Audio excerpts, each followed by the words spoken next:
Jumbo, my name is Isaac Rotich. I come live to you every day from the Mara Triangle in Kenya, East Africa. I think the most underrated animal here where we are is the spotted hyena. And the main reason is people haven't read any literature to fully understand about this super predator. Join me in my next adventure in the African wild on DSTV channel 183.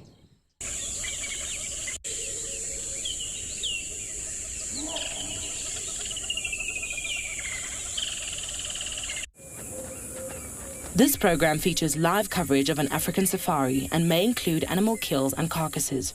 Viewer discretion is advised.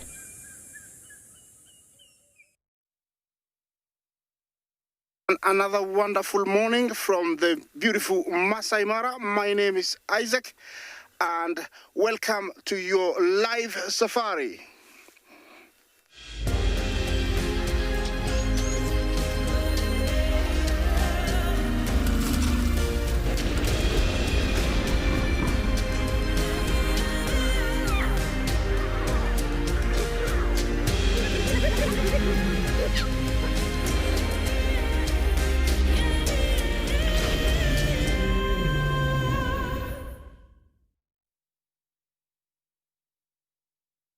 Beautiful morning, and we are coming to you from the beautiful Masai Mara, and we have our sunrise is up. It's a bit cloudy, so we cannot see it really well, but we appreciate the spectacular colors that it has provided for us, together with all the beautiful trees. My name is Isaac, Jumbo everyone, and on camera I have Bungay. We are set out to go to the marsh, try and find you some lions, and maybe head out to the plains and find some plain games. This morning, our weather for the Mara is 17 degrees Celsius, about 63 Fahrenheit. We expect some rain maybe later on today. Remember to send in your kids' question at WildEarth TV and also at questions at WildEarth and also at FC. I'm joined in by my colleagues in other locations who will be joining me on this morning live safari. It is such a beautiful morning after some rain that we received yesterday, and the weatherman had promised so, and so he was right on. And there's nothing else I can do right now but to start the safari by going towards the marsh. I have elephants down there, I have zebra, I still have to get there. Yes, just a little bit about Masai Mara elevation. We're at 5,700 to 6,000 feet above sea level. and only 100 kilometers away from the equator. That's where we are. And I'm in the Mara Triangle. Such a lovely place to wake up to. The trees you see, in front of me are all Balanites aegyptica trees, also known as the desert dates. They produce some dates that jackals and also humans sometimes consume.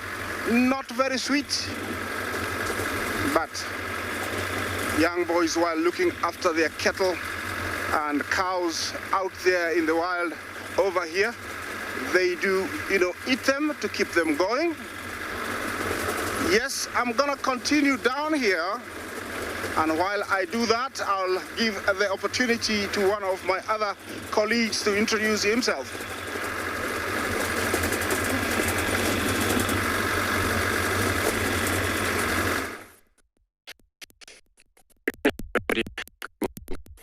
Djuma Private Game Reserve. Temperature today Fahrenheit 17 degrees, which is a little bit cloudy.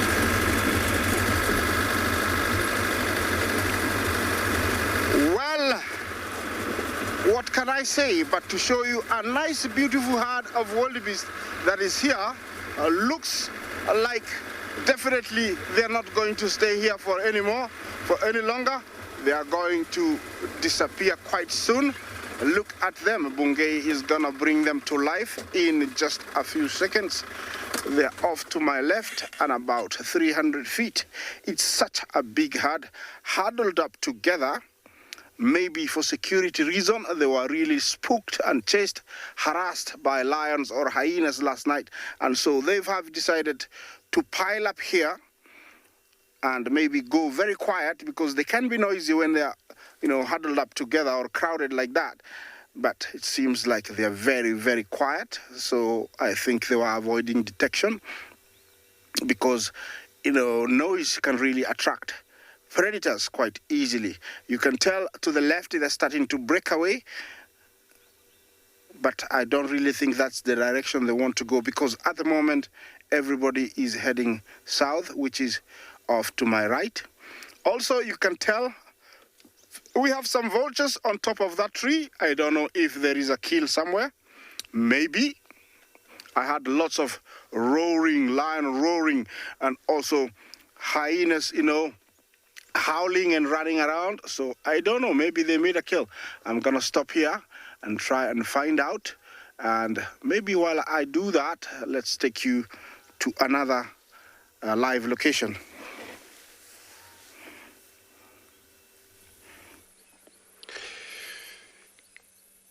Welcome to Private Game Reserve here in Djuma Game Reserve in Sabi Sand in Lawfield.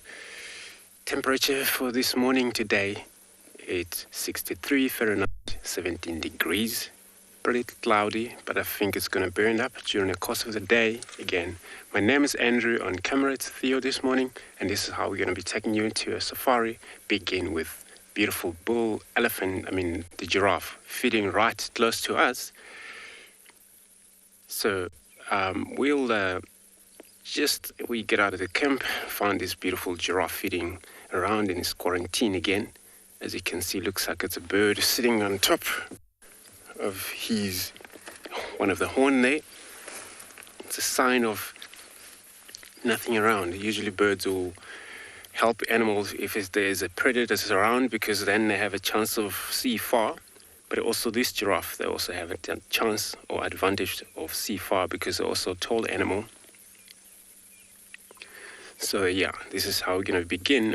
Plan for this morning, we're going to search around for the northern boundary, western boundary, for Pride of Lions. People came into the property during the course of the night.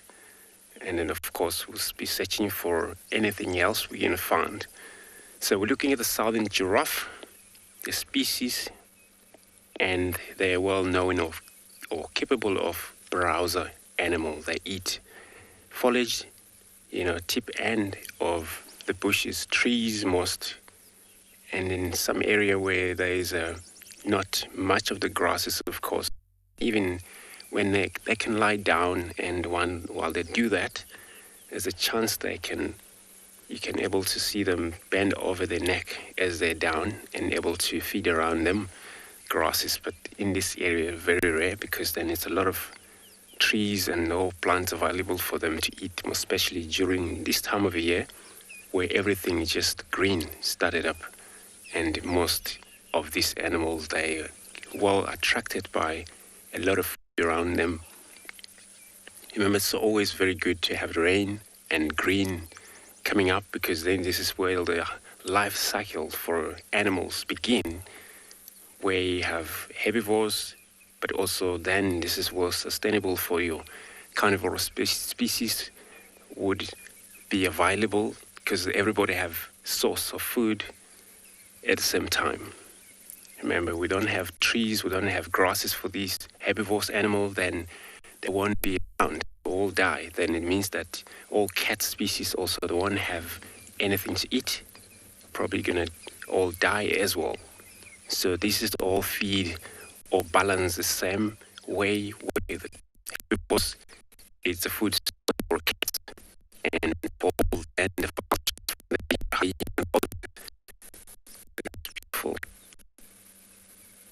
yes, he's just probably listening to us. So on top of this horn, as you can see, it's balded up. It's showing there's a lot of white. And this is how we can able to tell that is a male, because of the horns are thicker on top, no hair growing in there.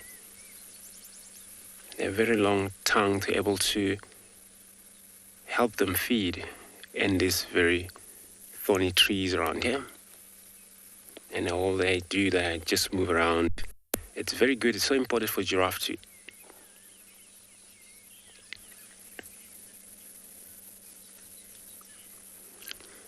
Good morning, Sucking Bird. Welcome to your beautiful show this morning. So you want to know how old is this giraffe? So, first thing, giraffe, they only live about, their general lifespan is about 28, 30 years, 32 years of a lifespan. So this is a fully grown male. So I'll put him around maybe, 28 or somewhere around there. And of course, they don't live long. If you want to compare also their gestation period, where it's 15 months. If you want to look at the rhino as well, it's 16 months, but rhino can able to live up to 40 roughly a lifespan, so that's a far difference, but kind of a similar gestation period. So yeah, we're looking at the very fully grown male giraffe by looking at these also coat as well. And I look at this head as well. It's a lot of hair is wound up a bit. This has happened when they spend a lot of time, trying to battle for a fight for a dominate. They do that. They're not territorial animal. But you can find males together, 7 males together in the same area, where there is no need for them to fight or, since they're not territorial. But, only fight is happening when females around, because everybody then have to respect for the dominant male, and he's the one have a privilege to respond to the females to check their status and mate. But when he's not around, the dominant male, always possibility for any of the male that is around to able to mate. But the males that is dominant every time arrive into a scene where then the weakest male has to get out, and he takes responsible of these females since he's the dominant male. And of course, giraffe like this can be anything about 6 meters tall. And this animal, we can't believe they can pick up speed about 40 kilometers an hour when they need to, and they get out of the danger by running faster like that. But, when they move not most like other animals. They do kind of like one side at the same time, move the legs, and the other side at the same time. So, and the other animals, they don't do that. So, and then not much of a lot of animals close related to this unique animal we look at it right now. And only one of a very small but dark with a little stripe, which is an okapi. okapi, which is also occurred not around here, but somewhere else in the world. You do find them, okapi, close related to that. With these particular animals, I'm going to take you to another station as we look for something else to show up here.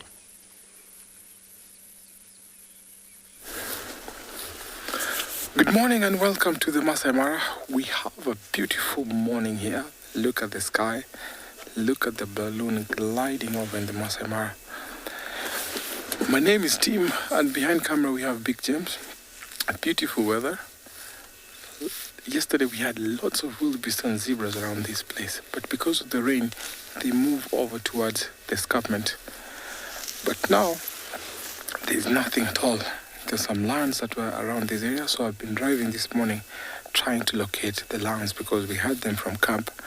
The roar, the contact calls, some lions, other lions were responding.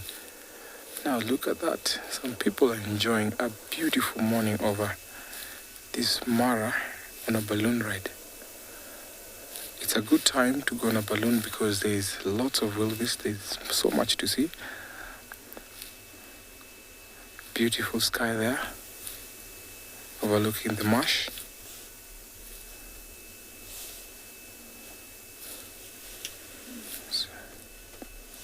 So that marsh sometimes during the day becomes a haven of activity. We have elephants, buffaloes, wildebeest, zebra, and all mixture of plains game who come to drink and to eat across the marshes. And then in the afternoon, we see a lot of activity also when elephants walk out from the swamps to the savannah as they carry on grazing. Some people enjoying this drive, so just a vehicle went past. So this morning my mission is to look for these big herds, see where they've gone to, also try to find some lions, and maybe if I can be able to come across a cheetah or a leopard.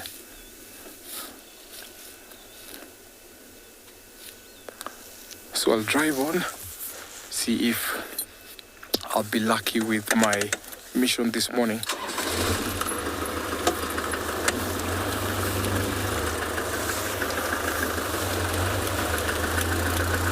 So the lions I had roar were actually coming from, that sound was coming from this forest line. So I'll be driving across over to the other side to see if they moved or walked through this forest.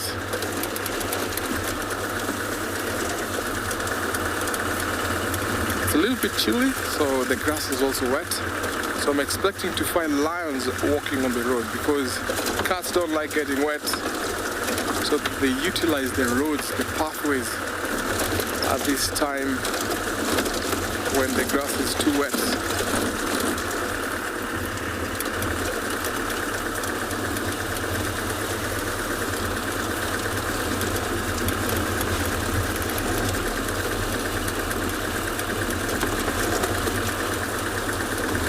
Also, this is a good place to look for leopard, so I'll stop around here.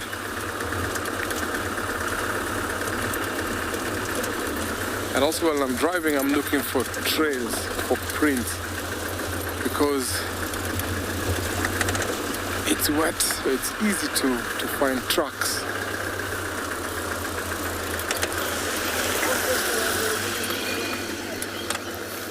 So while I'm trying to locate lions, leopard, cheetah, and other plains game, let me send you over to another live location.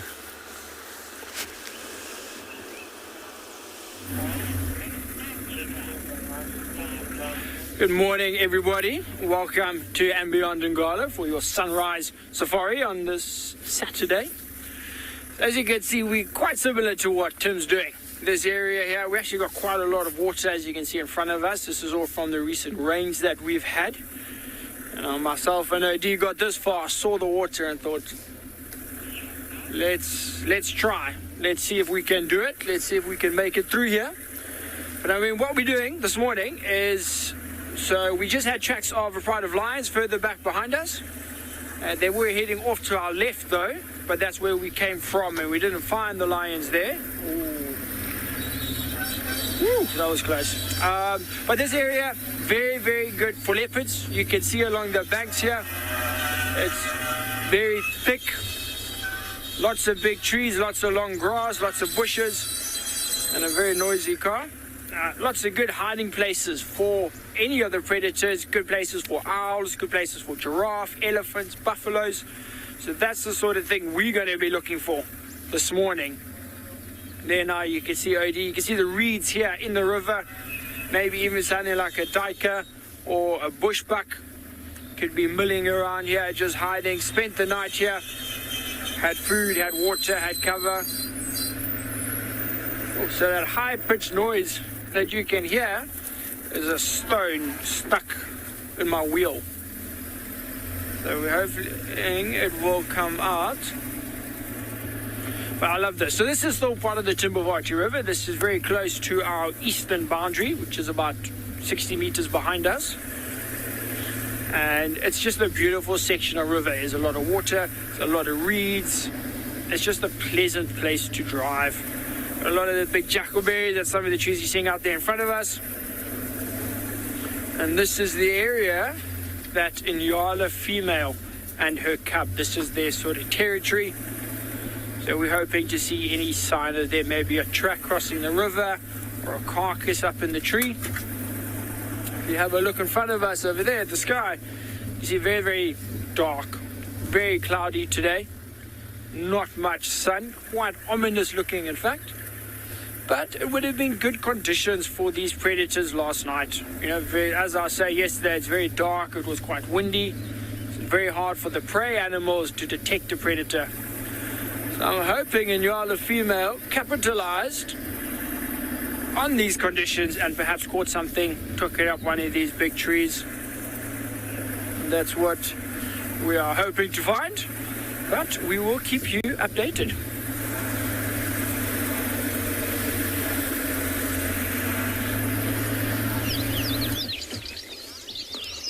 Good morning everybody and a warm welcome to Djuma Private Game Reserve, where this morning we've managed to find two lionesses who were recently, had just woken up to a hyena that was pestering them. They got them to their feet and a little bit more awake than they were earlier, and you can see they keep scanning off to their left hand side.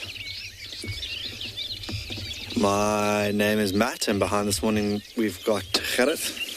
And quite interesting to see, as soon as that hyena came investigating them, came a little bit closer to them, they got up and started scent marking quite vigorously, sort of rushed towards him. The hyena, tail between the legs, hightailed it for the hills. And now these two have become a little bit more awake, which is quite exciting. On our way to this airstrip, we saw a couple of impala. We saw a couple of impala off to the area or in the direction that they're walking to now. Their bellies are really full. I believe they managed to catch something last night, so still really, really full bellies. But opportunistic cats, and they don't know when their next meal is going to be, so let's see where they end up this morning. Not sure if you can hear the zebra calling behind us. Quite a few birds, that's got their attention now. All the birds on a morning like this morning with a lot less wind than yesterday have all sort of announced their presence as well. But a beautiful morning. We've sat watching these lions with the sun come up behind them and are starting to disappear. And as it starts to disappear, it looks like today's got the potential to be quite a hot day. They could, find a lovely shady spot in these thicker areas off to the right hand side to rest those full bellies off. There's quite a large watering hole down below us to the right hand side, but I don't think they're going to go down there this morning. They'll probably just find a spot close by with those full bellies. Not going to walk too far, but you can see them as they walk with their mouths open. When we found them this morning, panting quite heavily, trying to help digest that food. I'm going to creep a little bit further forward for us to see where these two end up. And the rest of the tried were all a little bit further off to our left last night at another watering hole.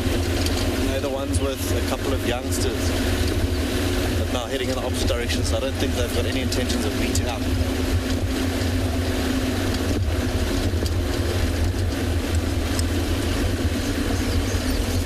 Might now just get the backs of them as they disappear off into the thicker vegetation on the right-hand side. And once they do disappear, we might just loop around and see if we can't catch up to them, because like I was saying, they are opportunistic cats. So maybe a couple of impala up on the hillside as well that we've just seen, maybe set off to hunt. Well, what a perfect way to start our morning. As you can see, we have the Queen, who is busy strutting around and doing her thing. Funny enough, we were actually with a massive herd of buffalo, and she just popped out behind us, which is ridiculous. So we have a big herd of buffalo behind us, and then, well, her in front of us. But like I say, perfect start to the morning. My name is Tristan. On camera, I've got important this morning, and like I say, can't ask for a better way for things to kick off. I'm hoping that she's going to be around for most of the morning. She has just come out of Little Gari and is kind of moving northwards at this stage, which is a good thing, and she's kind of heading roughly in the direction of where we left her son yesterday morning. And so I'm expecting, here come all the buffalo, they're right behind us at the moment, they're about to make an appearance. She won't be too worried about them. It's not something that she has to kind of be too concerned about, because you know, she's not going to be hunting buffalo. The buffalo are never really that perturbed by leopards. You might find the odd cantankerous bull that might chase a leopard away a little bit, but most of the time buffalo know that leopards aren't a huge threat, and I'm pretty happy for them just to kind of be on the fringe. And you can see she's not even paying attention to the leopard, to the buffalo. They on the sort of back right of where she is at the moment, and she's not even looking in their direction. She will be very much aware that they're there. She would have heard them, she would have seen them already, but she seems to be focusing on something else. So she might have seen something like a duiker or an impala or something like that, which will be far more up her street.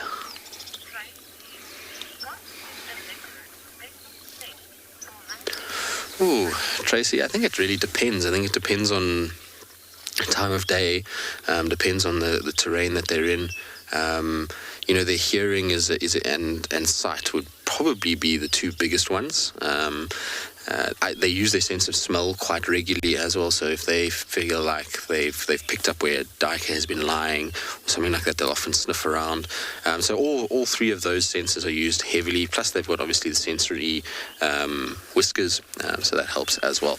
I'm just going to quickly get around because she's crossing a little drainage line, which is very, very difficult to negotiate. So I'm going to just try and see if we can keep up with her. I'm just going to give you a quick view of the buffalo that are behind me at the moment. They're off to our right-hand side and are coming through. It's a nice big herd that's moving. So we have two of Africa's most iconic animals in one spot, which is pretty cool.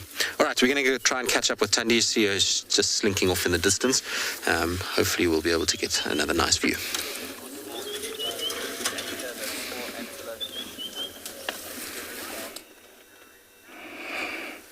Well, what a sight, what, I find over here. I have a silverback jackal, and looks like they are puppies. They have no care in the world. They are not shy to come close to me, and they've just been, going around here. There are three of them. It is just a find. Actually, the ones to the left look slightly older. It could be the adults, but give me some time. I'll just be able to tell you who is who, but definitely the one to the right definitely is a youngster. I would give him maybe around 2 months. Who else do we have here? Yeah, looks like mommy and daddy to the left, and they're trying to lure the youngster off, away from the truck and from me. But yeah, he looks like he's listening. Yeah, into some interaction with the Thompson's gazelle. They do hunt Thompson's gazelle, mind you. They can hunt, actually they're playing with the Tommy. They're quite young. Looks Yeah, they're all puppies. And they don't know that the tummy can be dangerous. Yeah, they just...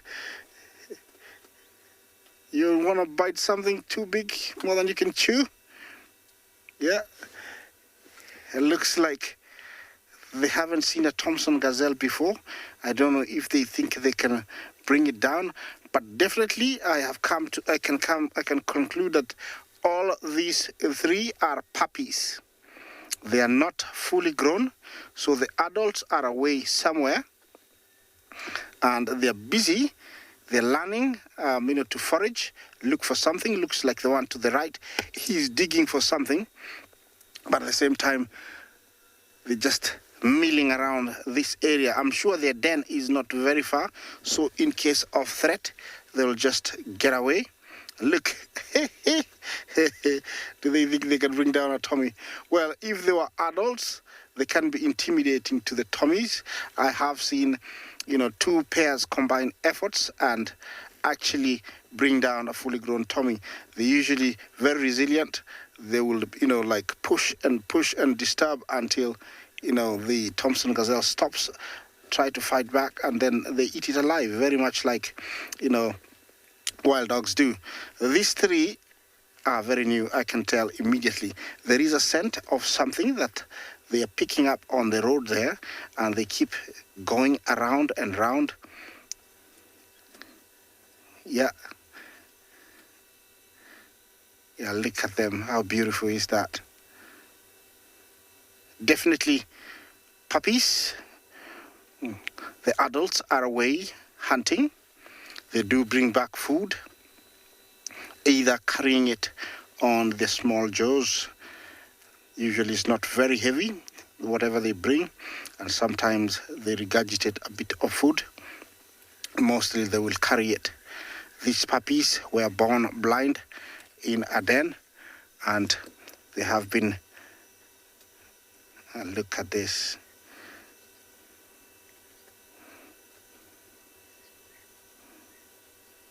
They are still vulnerable at the moment to big birds of prey like the martial eagle. It can take one. They can get away from most other predators by jumping into the burrow and disappearing quickly. The main threat would be a leopard or a python when they're playing in the long grass. If it grabs one, yeah, that is the main threat at the moment, but looks like they're doing really, really well.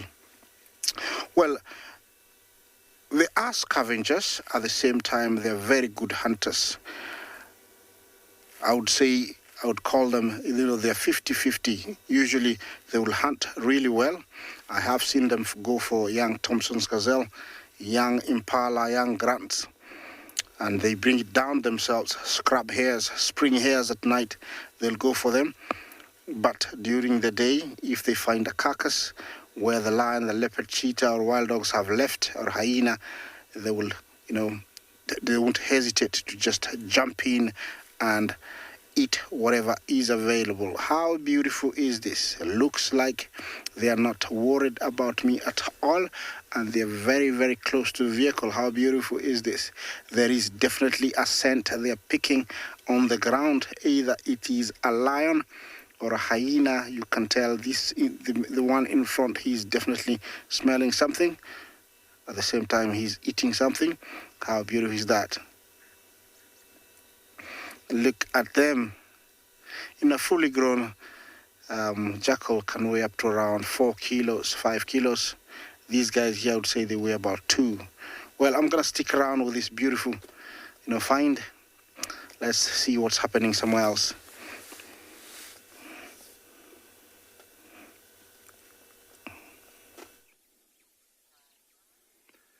Good morning, everyone.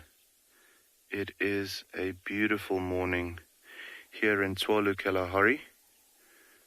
I have to say, I think I prefer the mornings at the moment to the afternoons. The afternoons are blistering hot. As you can see, the bat-eared foxes that we are looking at right now are feeling the same way. And it's just because of the temperature thing. Guys, last night we had way into the night. I want to say up until 10 o'clock, it was still warm, like proper warm. So I think they also went and stayed out a little later this morning, just because they would have woken up a little later last night. It is considerably cooler at the moment, but as you can see, that reddish shine that they've got on their body already, of the sunlight starting to hit them, they're going to want to get to cover soon. I might go a little forward just to get a better view on them, because I think they might be turning back towards where their den might be, or so. Let's just do this. There we go. But yeah, always special to see these little guys being active, you know, all the nocturnal animals. That's what makes the Kalahari so special. I just love those ears. You can see, even though they seem to be quite on a mission at the moment, those ears still pointing down, constantly listening for things to dig out and feed on. It always amazes me how good their hearing is.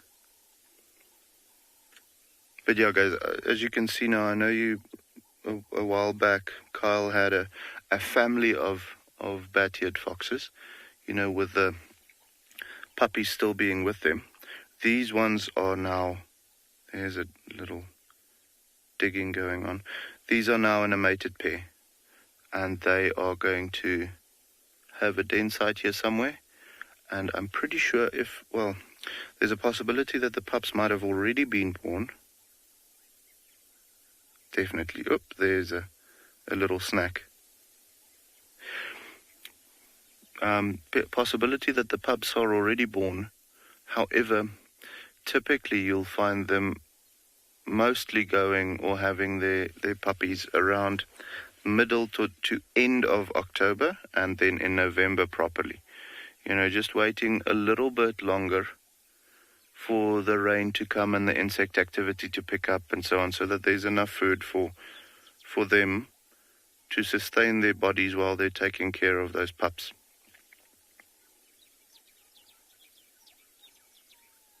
But they are just beautiful, so special.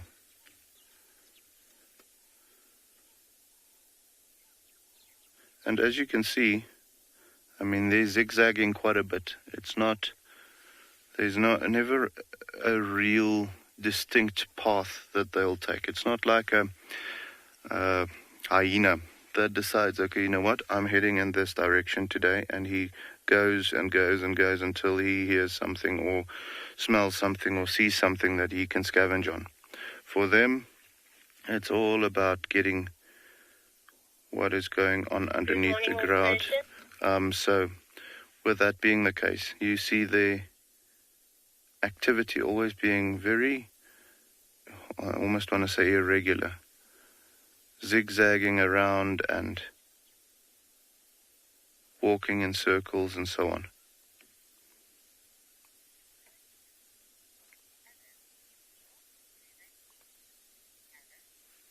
We just had a question from Alice. What do they seek? What do they feed on? Alice, a number of invertebrates, so mainly insects living underneath the ground, so like scorpions, little beetles, dung beetle larvae, those types of things. Also, if they do get lucky and they find something like a legless skink, they'll go for that as well.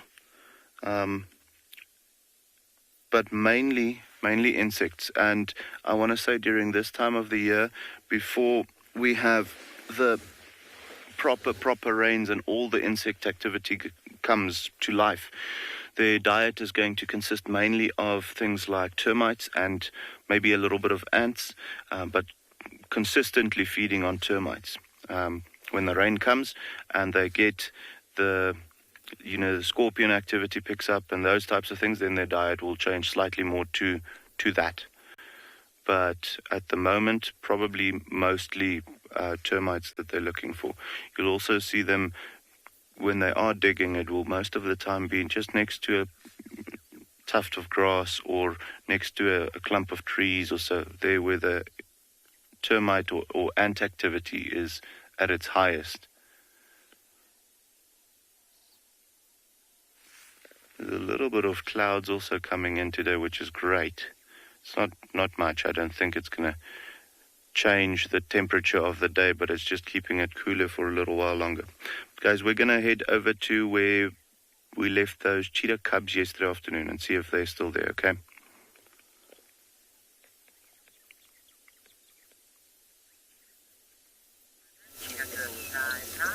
Well, we're still trying to follow Tandy through a very thick block. She's just in front of us here at the moment. She seems like she's hunting rather than going back towards her cub. I was hoping she was going to go back towards the cub, but I think these buffalo are slowly kind of herding her along because they're just sort of following in behind. But she keeps sort of looking and then stopping and listening and twitching, and it's almost like she's in a bit of a stalk mode. I can't see what it is that she's seen. She's also doing quite funny movements in terms of her direction is not straight. Generally, when they see something that they want to stalk, they pretty much move in a sort of straight line to where it is, using the available cover, whereas she's kind of going north, south, east, west at the moment, and is a little bit all over the place. But this is how she does things. Often her technique when it comes to hunting is to try and zigzag through these thickets and basically flush something. So she's looking for things like duiker particularly and scrub hares. Those are the firm favorites of Tandy. She likes to hunt smaller animals. It's much easier for her, well, what she's worked out is it's easier for her to grab smaller prey animals and be able to not only eat them, but also get them out of the way of hyenas much quicker. So she's learned that big carcasses like impalas and young kudu and these kinds of things get robbed from her pretty regularly. So she targets much smaller things. And I think she's worked out that, those animals she can actually eat, and they are small enough that she can kind of take them wherever she wants to. But you can see how it's going to start to become quite tricky after this rains. If you look at all the new little green leaves, in a few months' time, she wouldn't even be visible behind where she is right now. All of those green leaves will have grown a lot more, and she'll completely disappear behind them. So it's still pleasant at the moment because we haven't had a huge sort of explosion of the leaves just yet, but it's going to get fairly dense in areas like this pretty quickly, which will play into her hands in many respects. She'll, operate and be a lot more successful in terms of her ability to hunt when it gets thicker. All right, well, we're going to stay with her. Hopefully she's going to sit up on that tree and pose for us nicely. So we're going to try to get a better view and see what she gets up to.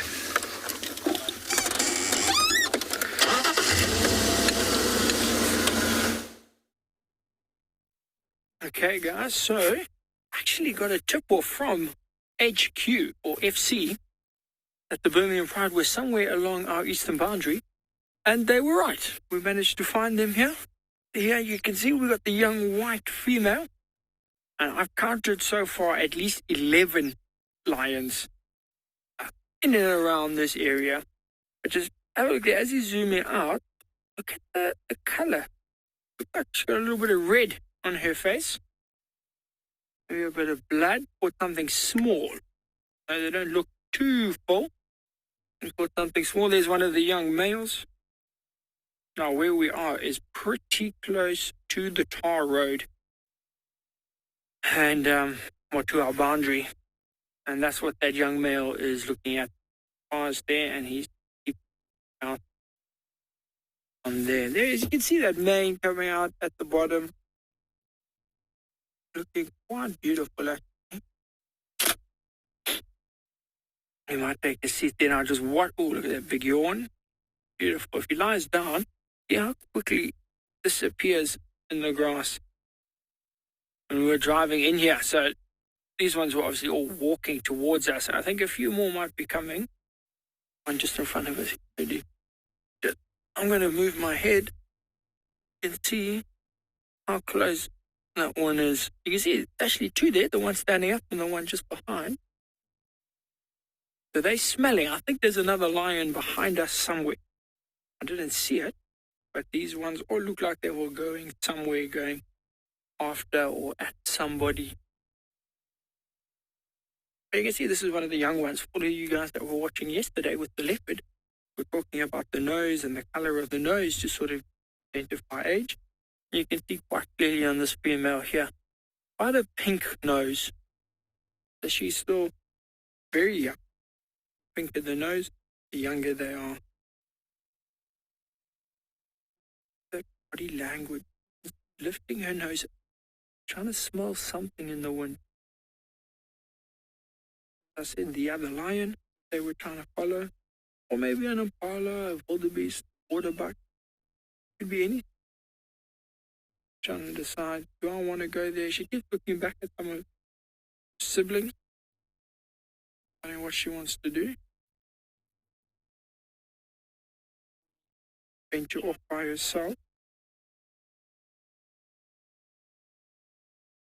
Got a comment from John Snow that I agree with 100%. John Snow says this is such a gorgeous pride. John Snow, they are indeed just beautiful, beautiful pride. Like every one of them in very good condition, beautiful coat, and just big, healthy lions. No, you are very correct, John Snow. Very correct. We're very lucky to have them. But if you remember, yesterday, early afternoon, when we were looking at the Birmingham Pride, I was telling you that they are venturing a bit more sort of off of Ngala into the surrounding areas. So in fact, this morning, Odie and I saw tracks of them, two playing, and it looked like they were heading off our eastern boundary. I think they did, drank some water, they came back in onto Ngala now, maybe 15, 20 minutes ago.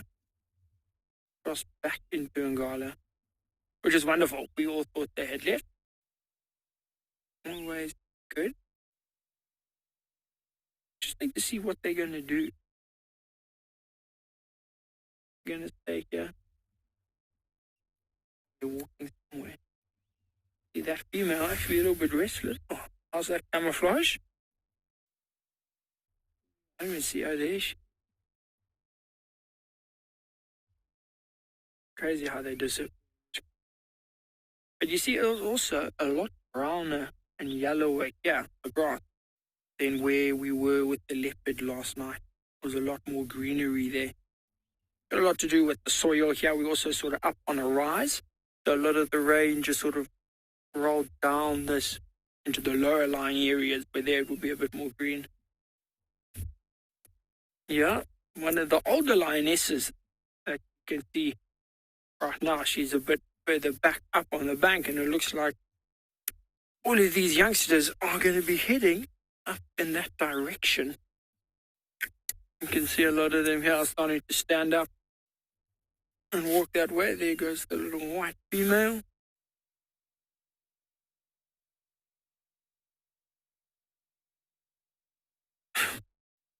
A little bit of daytime. By the way, this is still nice and cool.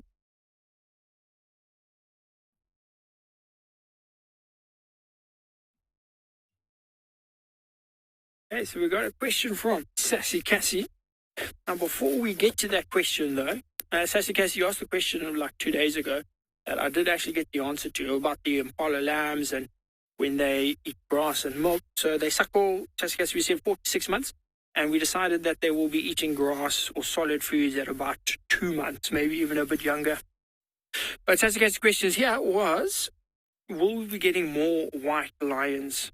You know, now that there are, you know, we got this female, we got the young male, and it's hard to say. I think there are more white lions than obviously that we see. You know, this area that we're in is very, very big. In fact, they did actually see a young white lion that we haven't seen before. And they saw it in a plane. The plane was flying over the area, and they did manage to see one. But north and east of where we currently are. I don't know the exact details. I just got the picture of it. So they are being born, Sassy Cassie. They are around somewhere. So I think their numbers will be increasing, but if they survive is the question. You know, if they survive. What we're going to try to do, though, is see if we can move the vehicle, get a little bit closer to where all those lions have gone, up on the bank. If you just give me a minute, see if we can get around there.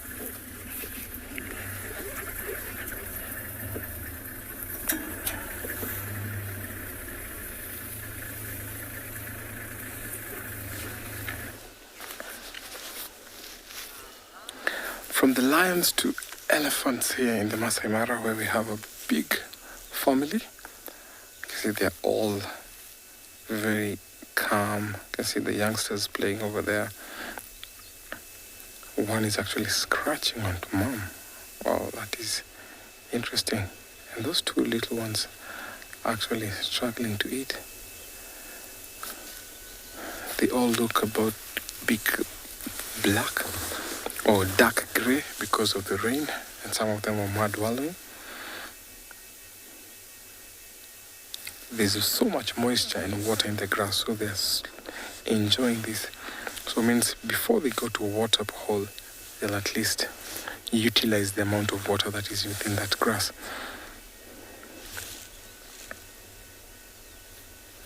So this is a breeding herd because we have lots of young ones here.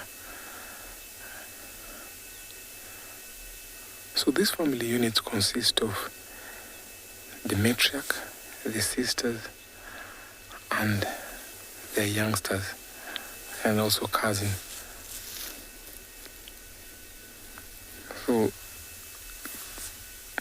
sometimes you find that when big herds come up, they'll split, and then blood relative will take over and split, going to different herds, because you find that sometimes these herds become bigger, and when, oh, look at those two youngsters, super playful this morning.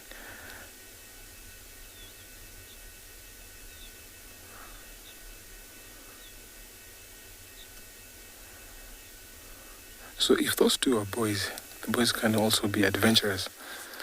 If they're males rather, they'll be so much adventurous. But females will also follow the matriarch knowledge, because females never leave the natural herds. When the boys or the males get to an adolescent stage of about 12, about 17, they'll leave these herds and walk to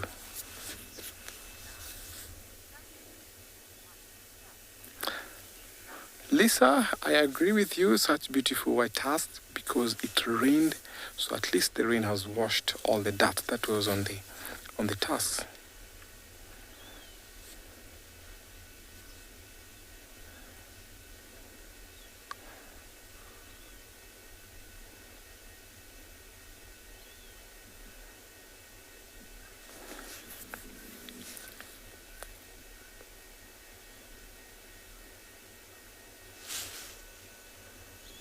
That's a young bull there.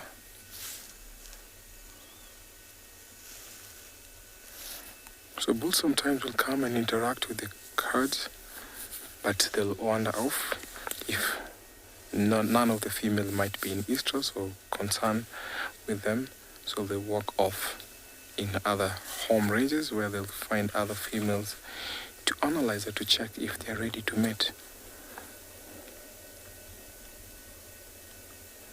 You find sometimes these matriarchs that lead these herds are the ones that will choose who to mate with, because they are experienced and they want bigger bulls for stronger genes.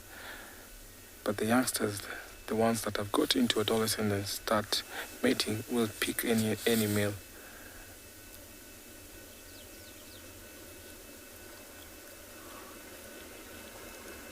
We have other people coming to enjoy this sighting.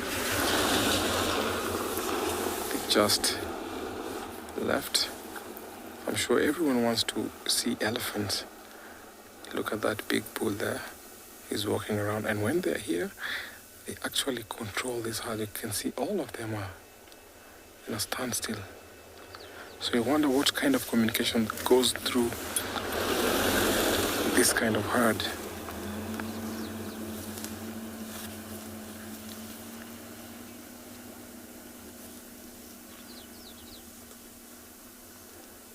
So these family groups are led by these matriarchs who will lead and play a very important role. So this looks like a nice herd. I'm going to stick around here and watch them see where they want to go as I take you over to another live location.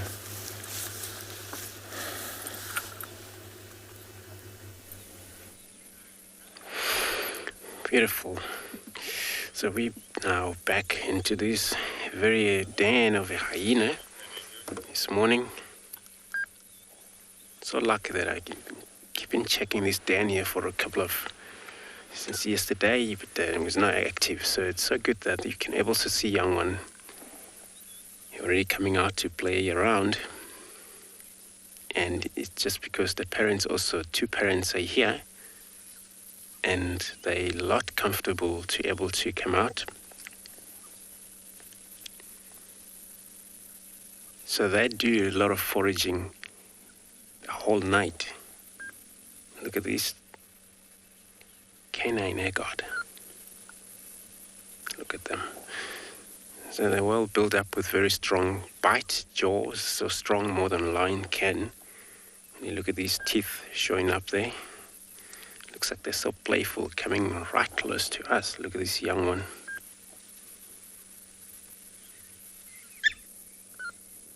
And that's kind of a playing, you know, so this one doing kind of a pest,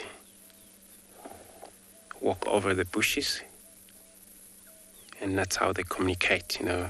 They have anal gland, which when they do that, the secretion able to stay in that wood as they walk.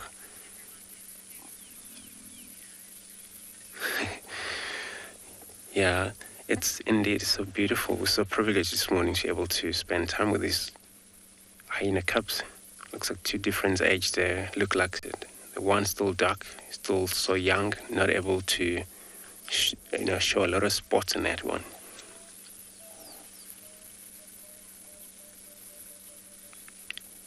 At this stage, the puppies will remain in this very den here, and then only time they get up, this is when their parents here. But I'm not kind of sure. When we get down here, the parents were lying down.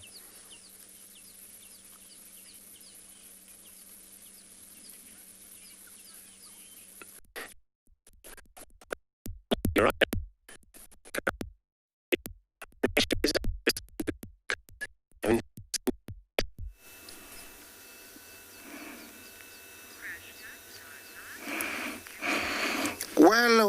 Well, look what we just came across, not very far from where we saw the jackals earlier on.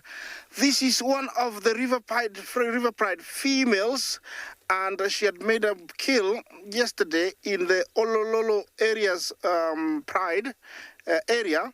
And now looks like she's on a mission to go somewhere. I think she's heading towards where she had hidden the cubs. Remember, I have been very, very desperate to see these cubs. I haven't seen them at all. I know they're somewhere here in the river or somewhere close to the marsh. And looks like she made a last kill because she's full of blood. So my guess is either she's going to pick them out and take them to the kill, or she's just going to rest. But I'm very excited to follow her. She's full belly. They don't get bigger than this, I promise you. She's so full, it's unbelievable. I think she has eaten exactly. They normally say they eat about 40 kilograms of meat. I think she has eaten that much. The way she's walking, she's losing a lot of heat using the mouth. Definitely, she has eaten a lot of meat. I'm gonna try and get close to her so I don't lose sight of her. She's all alone. But at the kill, there were two. So I don't know where the other one is. Is she gonna sit with the kill while this one goes and fetches the cubs? I'm not sure, but I'm gonna try and get close to her. So don't you go anywhere. As we take you to another different vehicle, I'm gonna try and get close to her, and maybe she's gonna reveal the cubs to us. That's gonna be amazing.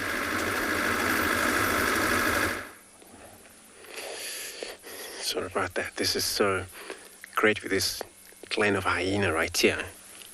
And since they haven't stopped running around playing with this young one, and one of the adults just vanished, I'm not sure, it looks like went off. And this could be the way of maybe trying to make sure they're back to the den before these bigger ones before they vanish also. Trying to get around, moved for a hunt. This kind of a weather condition for them, it's also very important that they can able to they have a lot of energy for them to be able to hunt and non-stop with this weather, cloudy this morning. So, sorry guys, you saw that, they're very close to the car here, and they all surround, but making, kind of a very small frequency sound.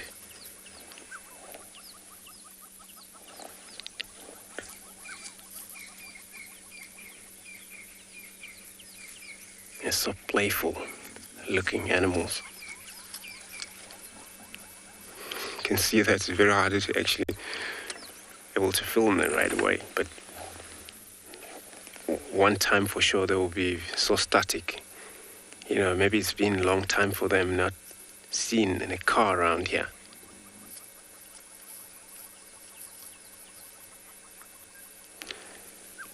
Janath, good morning. You want to know where other cubs is? So we got one which is still dark right close to us, but there's 3 of them right in that entrance, as you can see. Actually, like I say, this is my first time to see this clan here, or I know them for sure, but I haven't seen these cubs since they were born. I haven't actually have a privilege for that. But, what I can see, 3 of them there, just staring at us. And the 4th one is the only youngest one that it's outside of that den permanently running around with this older one. But I'm sure if there is more there, they will definitely going to come out, and they're very playful, especially cubs. And when they have their parents around here, they all feel comfortable and trusting that nothing will threaten them. If it's so, then the adult will be able to experience any danger coming in immediately. They'll run into that hole for safety.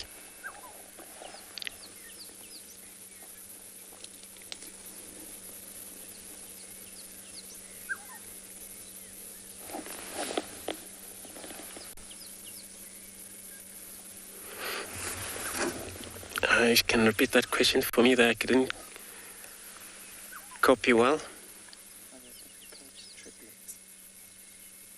What? Are they triplets?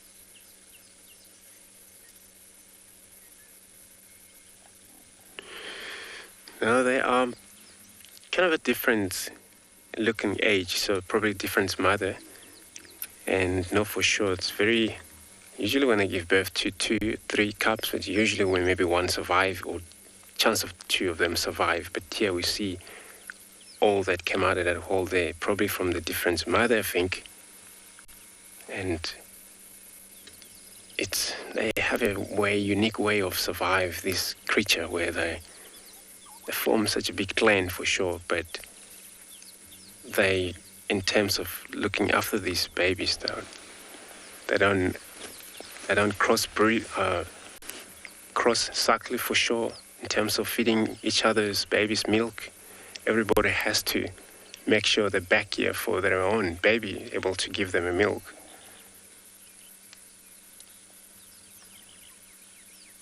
But for sure, they can be a big clan around in an area where there's a lot of hyena. 40, 30 of them have been seen in a huge clan. What happened is they split apart, where usually when they're denning, only maybe 4, 7 of them able to occupy the mound, and then the rest will occupy somewhere else. But for them able to communicate only during the night when they're up forage, look for food, and they can able to communicate and gather up again. I'm gonna stick in this very den here, see what happened with this hyenas.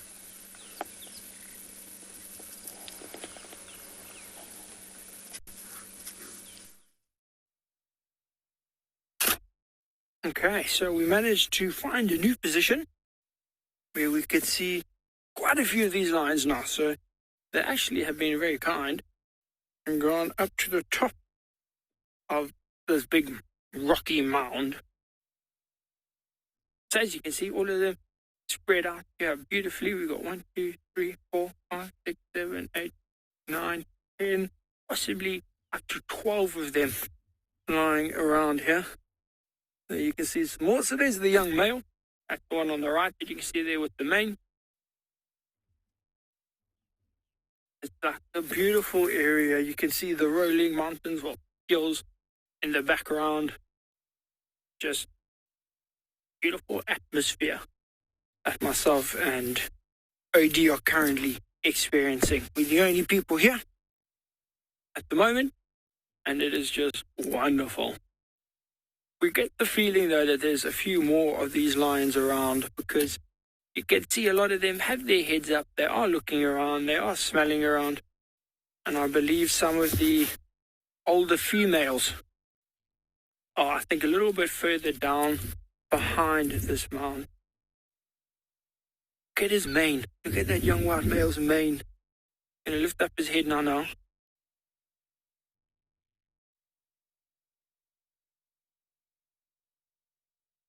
That's an intricate question. A very detailed question. Stuck in Bed. So Stuck in Bed wants to know how many white lions there are. It depends, Stuck in Bed. So what I would classify as naturally occurring white lions. So this is my personal thing. Is naturally occurring. So you follow their ancestry as far back as you want, and all of their parents are wild. Lions like that, as far as I know, there are 4. So there's these 2 here that we see, and there's that one older male. I think he's about 3 or 4 years old now, part of sort of northern Sabi Sands area. And then there's that picture of the young white one that I told you about earlier. So those are the 4 that I know of that are naturally occurring wild white lions. But now, Stuck in Bed, if you're talking about just general white lions in the world, there's quite a lot more. You know, you go to some other reserves and they have white lions, but their parents at a stage were sort of captive, for want of a better word. And they are now wild. They could be 3rd or 4th generation wild at the moment, but their parents were not born in the wild. So it just depends on how you quantify whatever the ancestry of the white lion. So as I said, Stuck in Bed, it's a bit tricky, but the white lion population in the world is not too bad. But naturally occurring, there's these 4. The 2 that we're seeing, and as I said, the one in the Sabi Sands and the one northeast of where we currently are. And that is it. So it's very, very special to see. And as we said a few months ago, and I'm sure every ranger that has showed you them, has said it's an incredibly special thing that we are witnessing right now. Or any time that you see them, incredibly special. I mean, even OD, who's been here for many months now, still gets super excited when we do see them.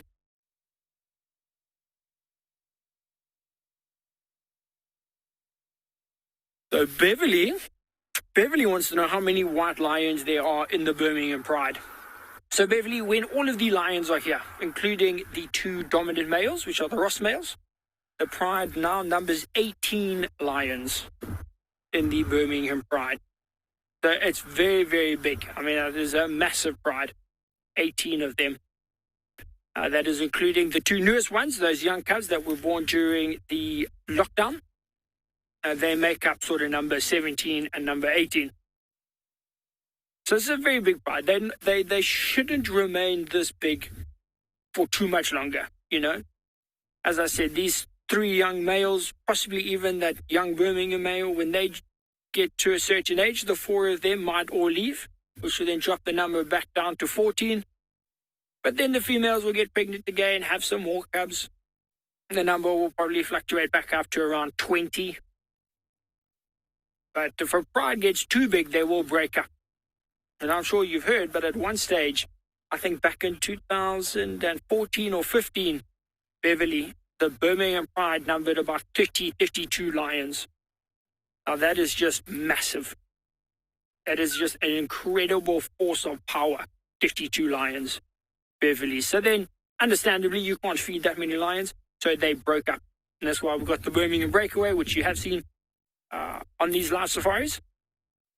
And there's a good chance that these Birminghams will have to get to that stage.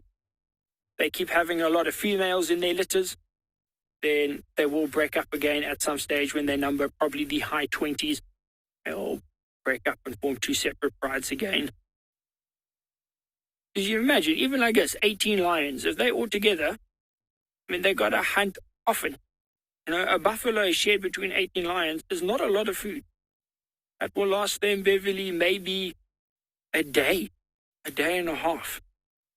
But then they're going to hunt again like 2 or 3 days later because there's just so many of them. That actually becomes a bit of a hindrance if the pride gets too big.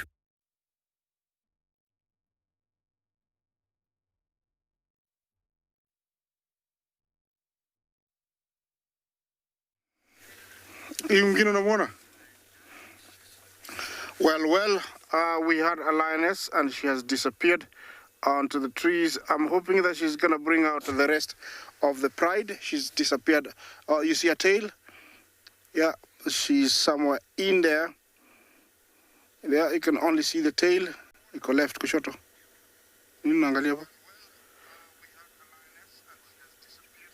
She's somewhere in there. The only thing we can see are the tails at the moment. I'm hoping that, she's gonna come out maybe with the surprise. I'm gonna sit here and wait, but while we do that, there's also another lioness who's coming from a distance, and I don't know if we'll be able to actually capture her because she's a very long way and she's resting on a termite mound. So I don't know. I'm just sitting here now. Everything is just okay. I'm gonna sit here, wait a little bit, see what's going to happen. Maybe she's gonna come out with the cubs.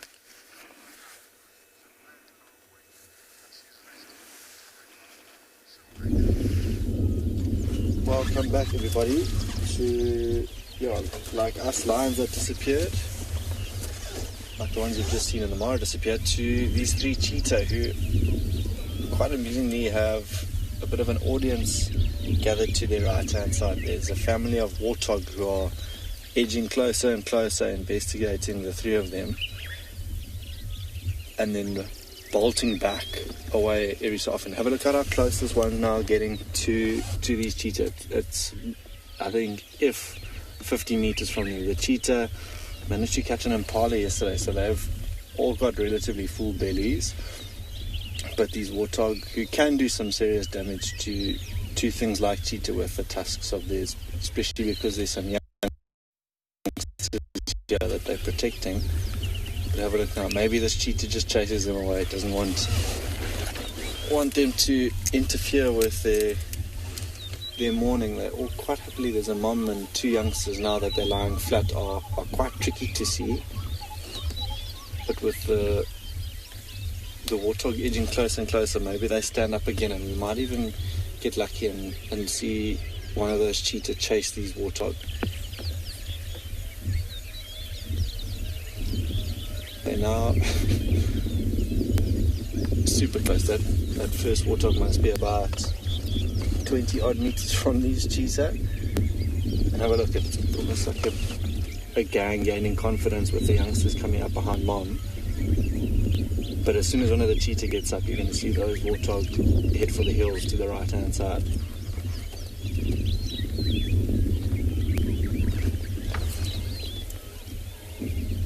One of the younger cheetahs, the youngsters are just over about a year old. Both got their heads pricked up. Mom just goes to show the experience, lying flat now.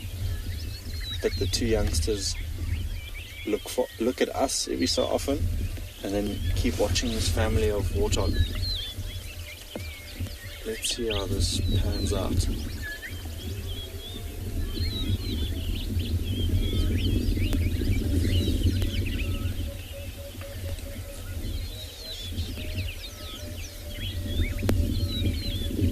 Janet commenting, today is a day full of cats. Absolutely, we've been spoiled this morning with those 2 lionesses initially and a somewhat brief interaction with Hyena, and now these 3 cheetah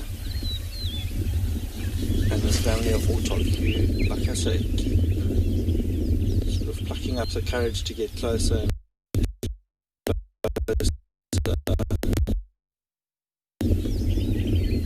but the cheetah with their full bellies, not so interested at the moment in them.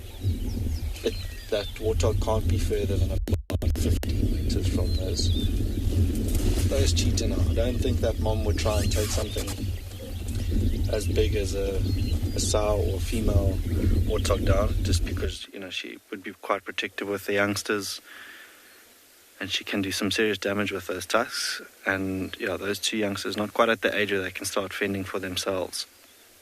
So rather happy in their shady patch, just being entertained by these pigs this morning. Amazing to see the younger piglets all with their heads up like that, trying to sort of gauge what's going on, what these cheetah are all about.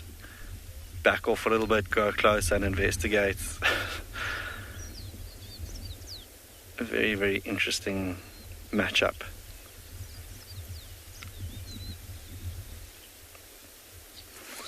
Now coming back, leading the charge, this female Warthog.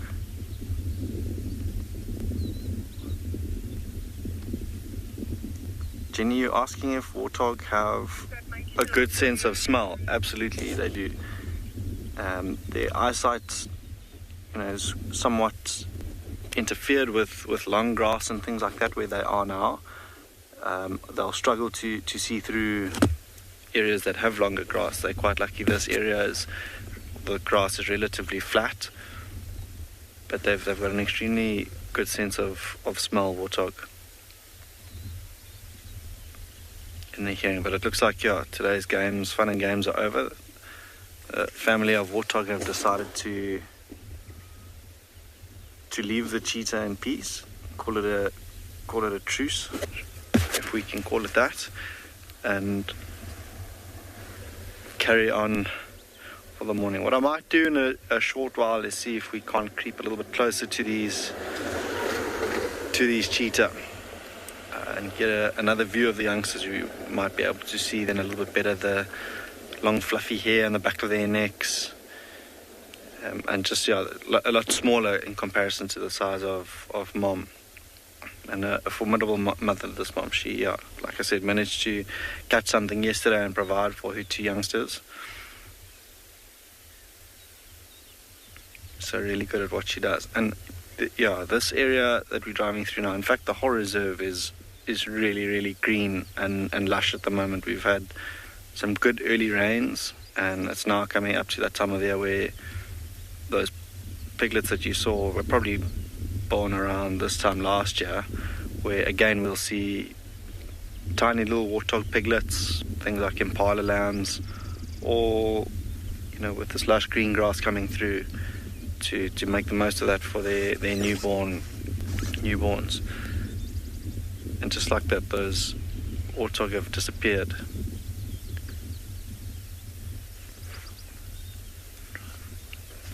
I'm gonna try now just to creep a little bit closer to these cheetah and see if we can't get a closer view of them out.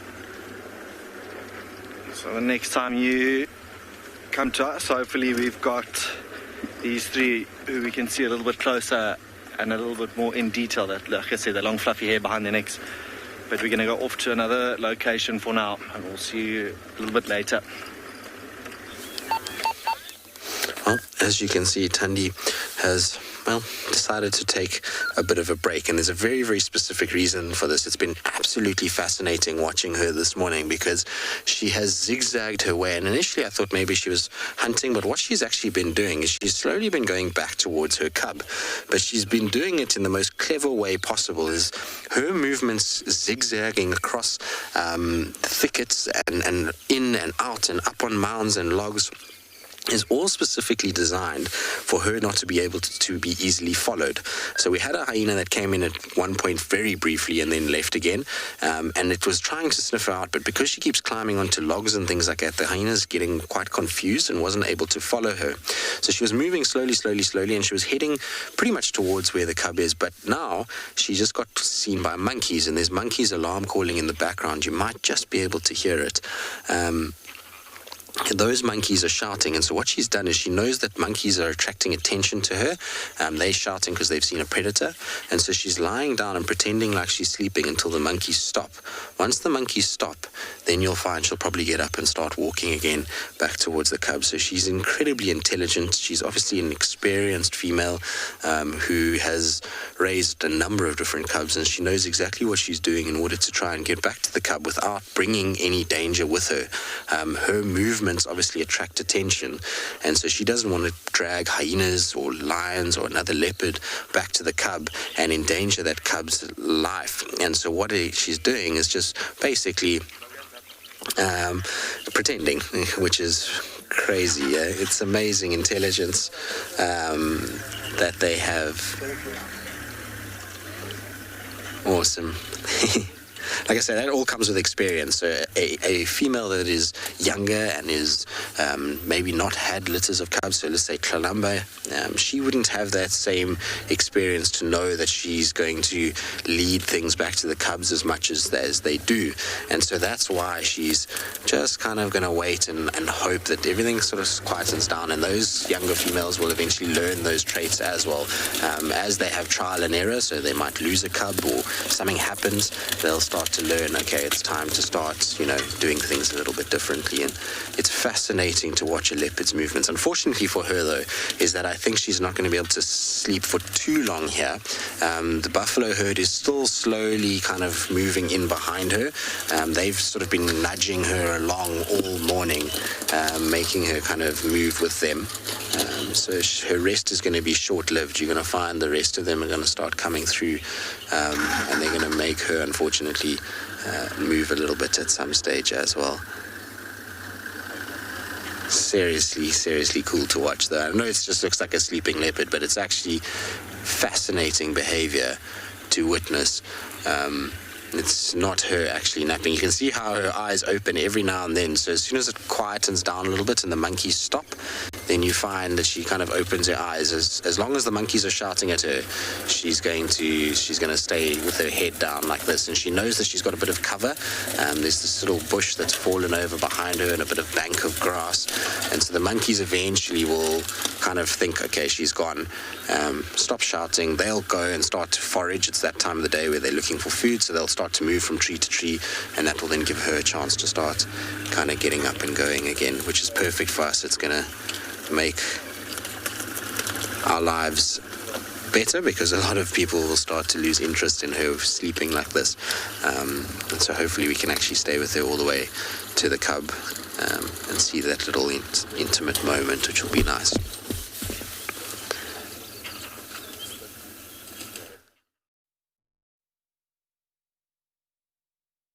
I mean, it's been quite an incredible morning. I mean, we got lions here, we got leopards at Djuma, there's cheetahs, I think, at Pinda. It's a very cat-filled morning, which is amazing. So here, I was just chatting to OD, so you can see there that one young male. So he's sitting next to the Birmingham male, and what we've seen is that every young male that passes that older young male greets him. Sometimes they lie down there, but it seems to be quite a close connection. So me and OD are thinking there's a very, very high chance we'll all leave together. This is the most sort of affection or comfort or sort of relationship that I've seen between these young males and the sub-adult male.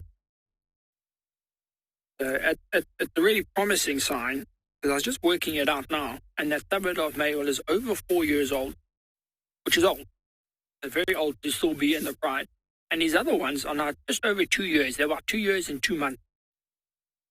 So it'll be a formidable coalition if they leave together. Look how beautiful he looks. Look at the size of his head. how wide it is there by the ears, how big his mane is already at just over 2 years of age. Doesn't have that mohawk at the top of the head between the ears just yet. You can see his nose starting to darken a little bit, but actually quite a mean look about him. Those white stripes under the eyes that we were talking about yesterday, of them hunting at night. They're very handsome young male lion, that one. Very handsome. All of the males are very handsome. Lead lioness. So the white dot female is here, the lead lioness of the pride. We can't see her. She's just a bit behind the vehicle, but it does look like she might make her way up the bank. If she does come into an area we will definitely show you. But I think her and her sister are the two females, two adults. See? And there you see the rest of them. I mean, so what you can see now with this is the young one.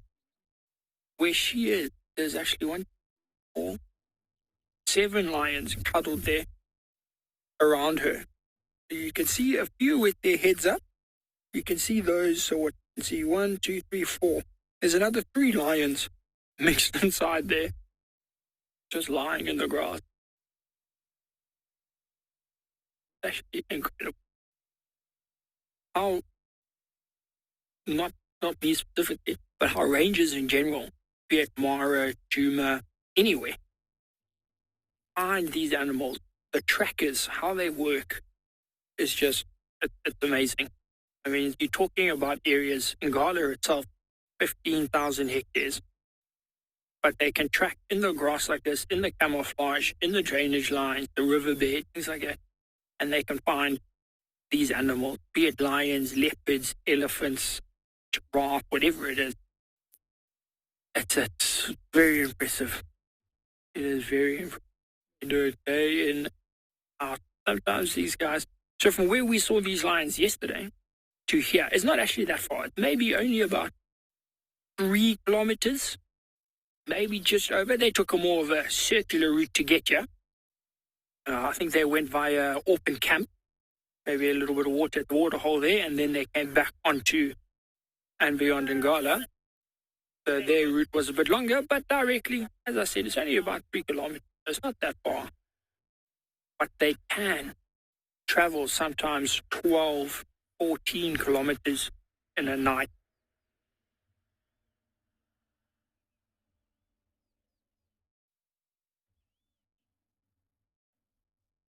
So we got a question. I think the name was either like Dylan or Rom or something. I didn't copy it really.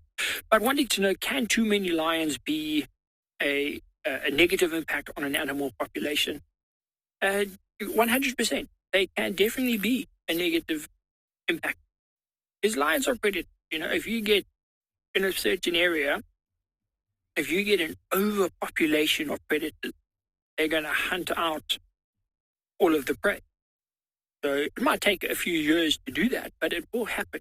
And obviously nature has the ability to balance itself out, especially in a big area.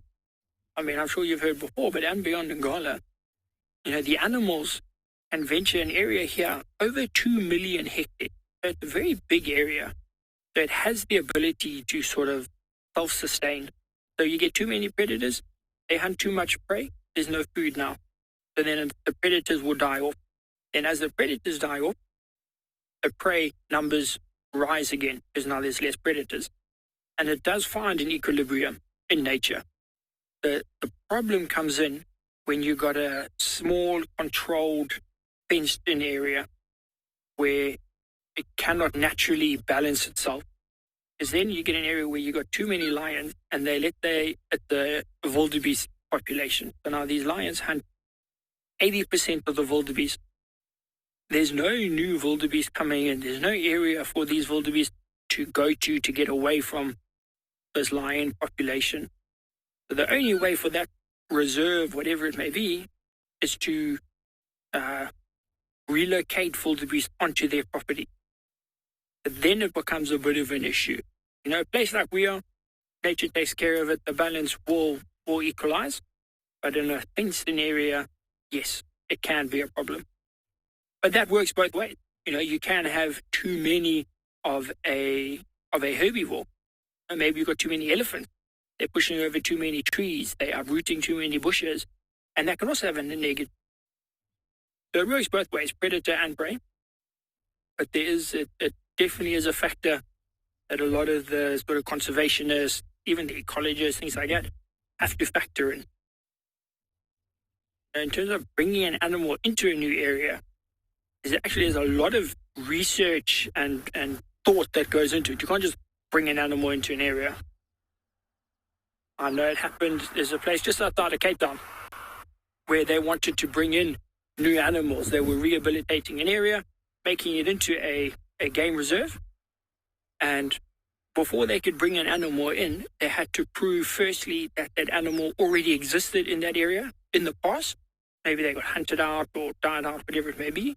But they had to prove that the animal did occur there before they could bring it in. Because otherwise you bring in an animal, doesn't suit that environment, it dies off, and that's unethical, it's unfair.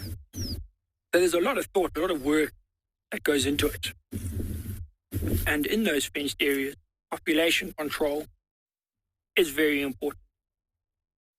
A lot of them will sort of relocate animals, switch a lion for a leopard or a lion for a cheetah or an elephant for giraffe, whatever it may be, with areas around them, just to try and bring diversity in terms of genes, diversity in terms of animals. It's very, very intricate. A lot of the job out here is so much more than just animals.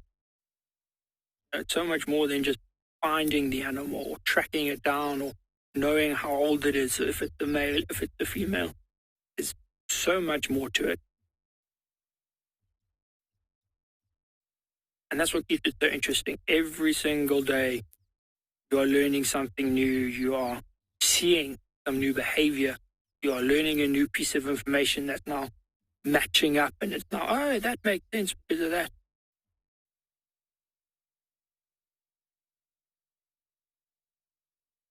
Very, very, very cool. And with weather like this is the best. Like, remember yesterday, it was a very hot day. The lions were quite active, but I was very surprised at how active they were. We're now overcast, bit of a breeze. See how many of these heads are up? We've got 1, 2, 3, 4 heads up. And we've got some lions moving on the right there. I'm not sure if we'll be able to get a view of them over the car. He's going to try. Swing. That looks like they're coming into the shot. There we go. So that one at the front there, you can actually see that white dot. Look at her back left flank. There's a very, very small white dot there. So that is the lead lioness. You can see a very old face, black nose, showing her age. We think probably around 14, 15 years old. It looks like she's coming in here to join up with the rest of the pride.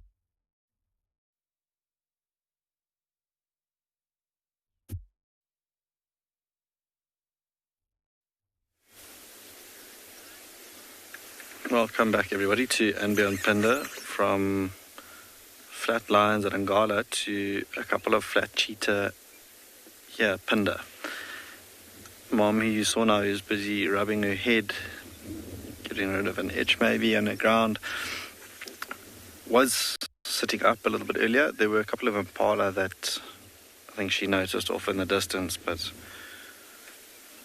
clearly not too fazed by them because she's now lying flat again. But she, out of the three of them, lying with her head a little bit more up, just making sure the coast is clear of things like lions that you have just seen.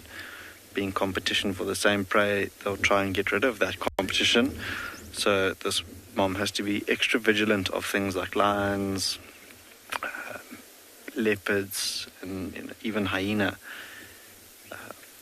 You might have seen I think it was Damon who had an interaction between Rhino and Cheetah not so long ago.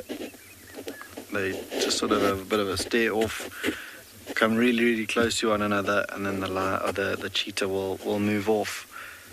But now you can see lying next to Mom is one of the youngsters who, okay, now it's popped its head up, but it was lying with its head, like you see there, flat on the ground. You keep seeing those ear twitches quite regularly, maybe the flick of the tail every so often, but all three of them are twitching their ears. They've got those horrible little biting flies that will constantly be flying around their ears, biting their ears, and are actually somewhat of a nuisance to them. So with a lot of the cats, you'll see them, there's a flick of the tail from mom, but you're constantly twitching those ears of theirs. You might just be able to see now, as that youngster lies, the claws of the cheetahs. Cheetahs don't have retractable claws like lions or leopards. It's actually quite nice to see now those claws that they use as extra traction as they're running at those high speeds. And out here, ideal for them to do that. There are some really thick areas here on Panda, but out here is where you get to see them stretch their legs and run at those speeds. Those warthogs have now made an appearance, the same ones that we were watching earlier up in the distance. You have a look at that tail in picture as well, with a couple of flies flying around there. And if they land on a part where they can bite, a little part of flesh, they'll be able to cause a tail flick. And that one that you see there looks like a young male. And if I look now with my binoculars at the other one, he's also a young male, and he looks like he's got a little bit of a wound on his backside.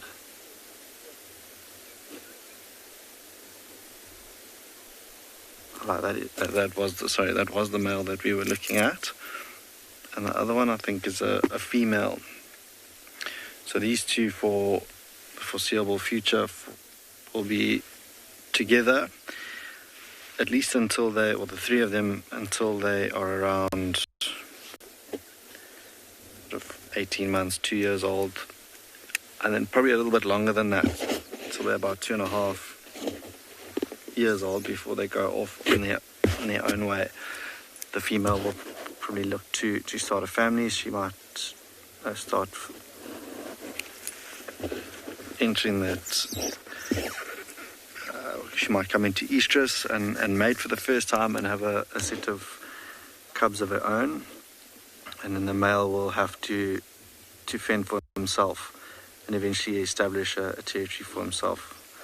These three look quite content here for now. I don't think they're going to move too far. It's already starting to warm up here, and I think that's where they'll remain for the majority of the day. So we might carry on and see what else we can find this morning.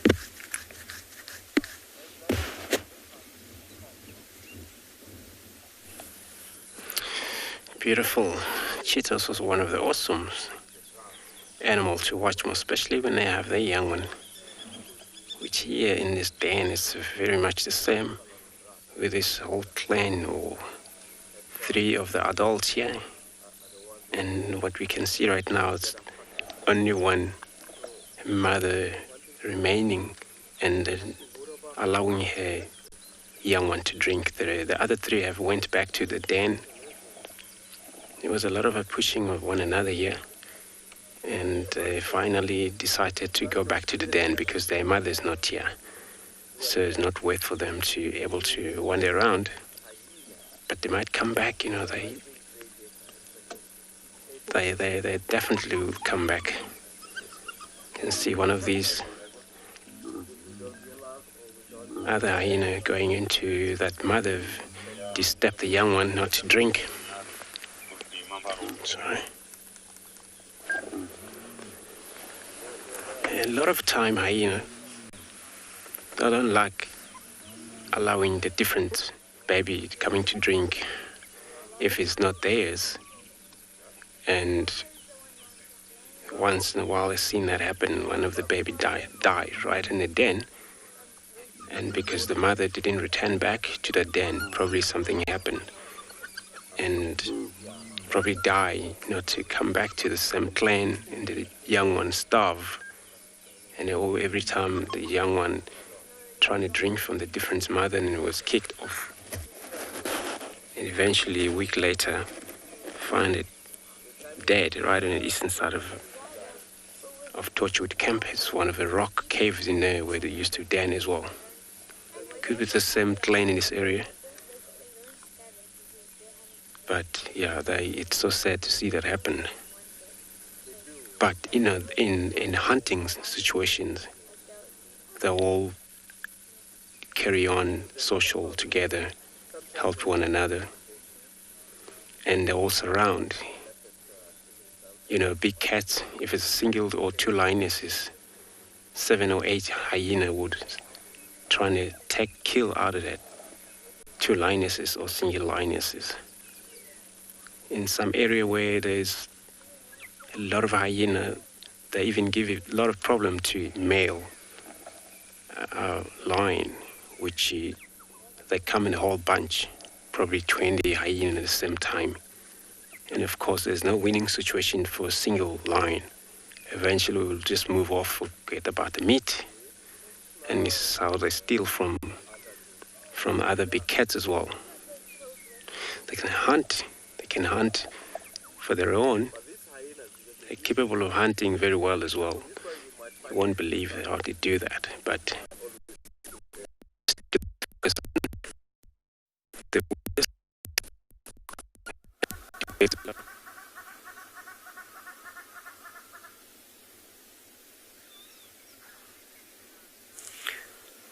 Oh, hello everybody. Sorry about that. It seems as though there is some technical difficulties. Now, it looks like we're just looking at some trees. I think she's gone further to the left already, Seb. We are looking for a lioness. She's going to pop out. I'm going to show you. She was moving somewhere here. But, oh, there she is.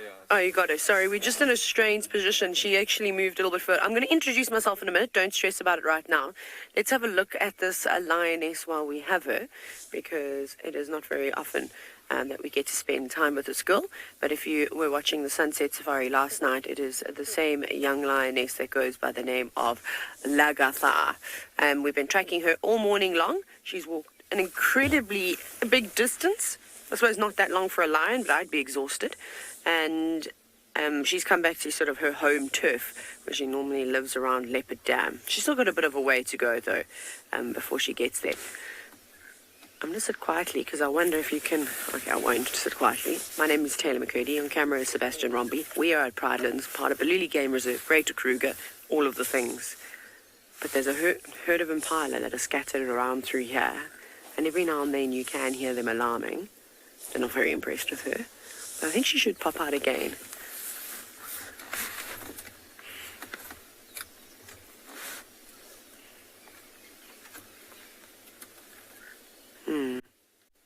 There she comes. You might be able to hear the impala. I'm going to sit quietly.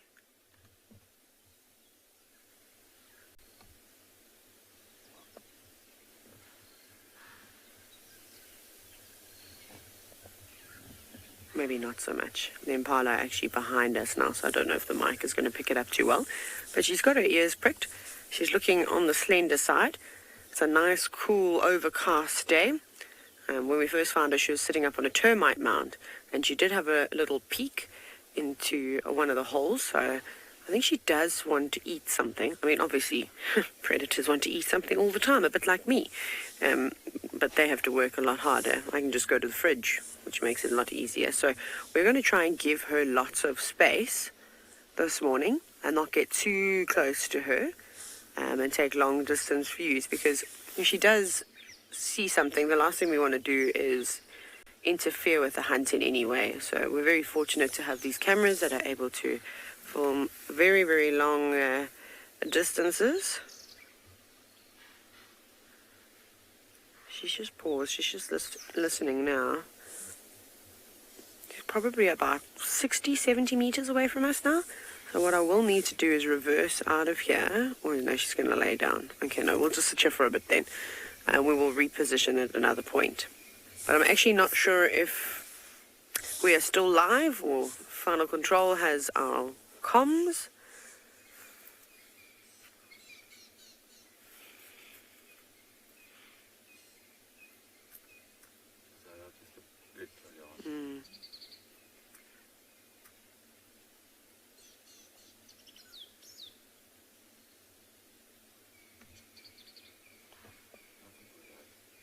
Okay, sorry everybody. It seems as though we don't have any communication at all. Oh, there we go. Now we have communication. Right, I'm going to try and reposition to get a clearer view of this lioness, and I think we'll try and stick with her for the rest of the morning.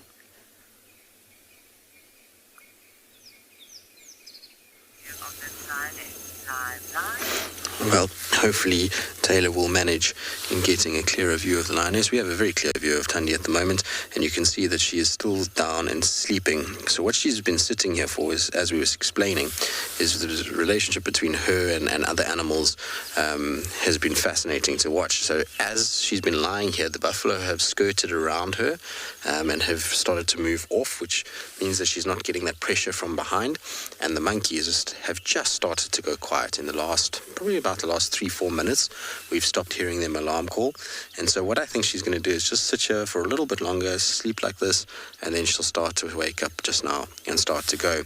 She's very lucky though in that it's not very hot today, so she was able to just find any old spot. It doesn't matter that there's no shade for her. It's overcast and it's the perfect conditions just to sit and wait it out. She doesn't have to rush anywhere. It also doesn't look like her tummy is full or there's any blood on her face, so that doesn't indicate that there's a kill that she needs to get back to. I think she's just wanted to go and check up on her cub. Remember that she left him now almost kind of 36 hours ago, so it's good to go and just check up on him and see what he's up to.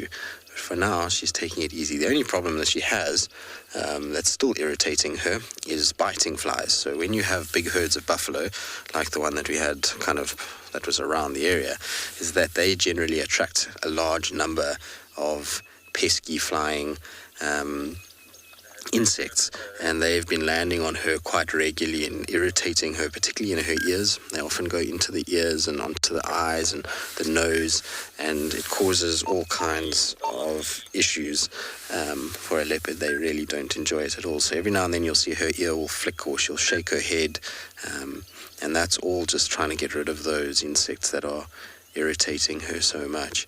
But do you also notice how her ear is slowly turning? Do you see that? So she's just listening. She's very aware of the fact that the monkeys are no longer calling. I think what she's waiting for now is that those monkeys that were calling start to move down from the tops of the trees. When a monkey sees a predator and starts to alarm call like that, all the rest of the troop will go up to the highest points of the trees that they're in order to get a better view. And so if she just sits and is patient for a little bit, those monkeys will all start to drop down lower and start to go into feeding mode, and that will allow her to then be able to get up and start going again. So it's just about being patient. That's the thing about wildlife, is the more you're patient and the more you sit and wait, the more that you'll be able to see. She's still looking fantastic for her age. Her whole coat, everything is absolutely beautiful.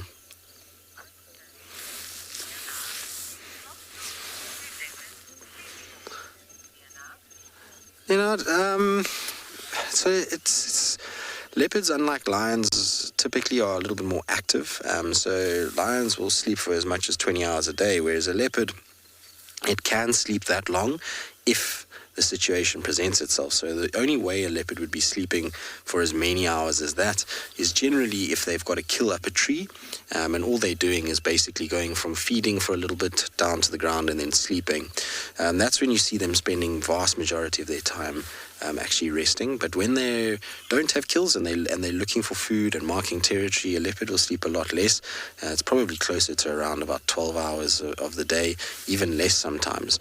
In the case of a cat like Thandi, she tends to move a lot. We see her often moving even between drives in the day. Doesn't matter how hot it is. So she probably doesn't sleep nearly as much as that.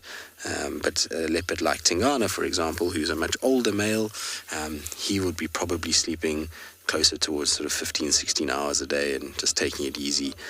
He's not going to be as concerned with moving around as what she is, because she's obviously got a cub that she's got to feed. She's got many females pressing up against her territory at the moment. If you think of the density of females that we have around here, it's not an easy existence for a female leopard. She's constantly having to kind of push back the advances of Sibui, the advances of Shadulu. Tlalamba obviously has carved out an area from her. She has Inkanyeni to the east, Luna to the north. So she's got a lot of different individuals that she's trying to keep at bay. But she's starting to look like she'll wake up. So we'll just be patient. We're going to see if she does eventually. Oh, isn't that cute? That is, I love it when cats do that. She's so sweet. Well, we're going to be patient and wait for her and just enjoy the cuteness that is Thandi.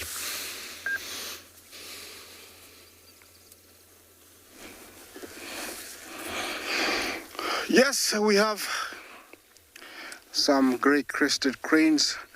This is a family that I have known for quite a while and looks like they are doing really well. They're far from their usual home out in the open plains,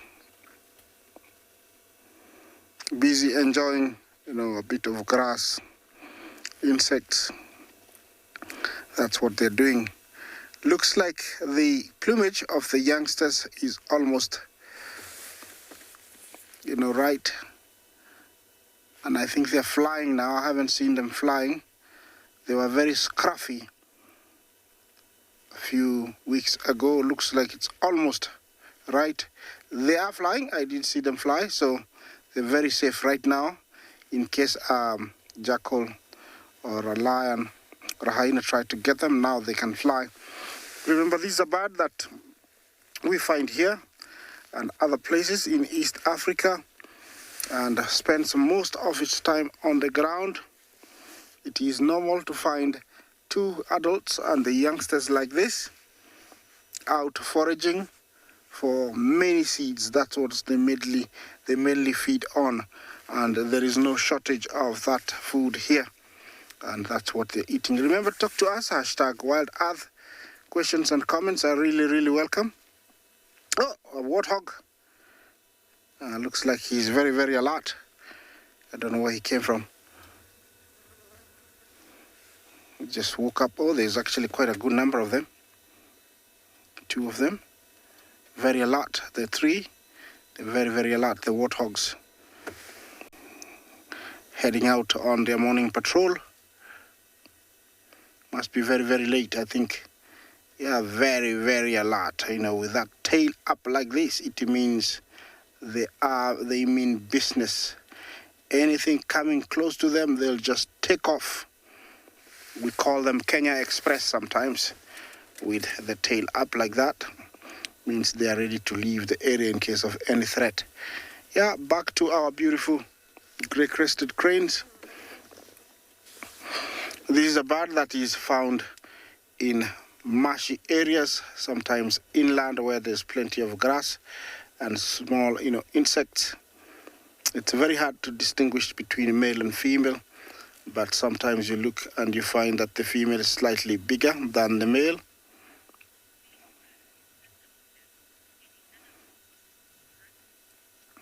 Chris, Jumbo. Yes. Yeah. Jackals, there's a lion roaring behind me.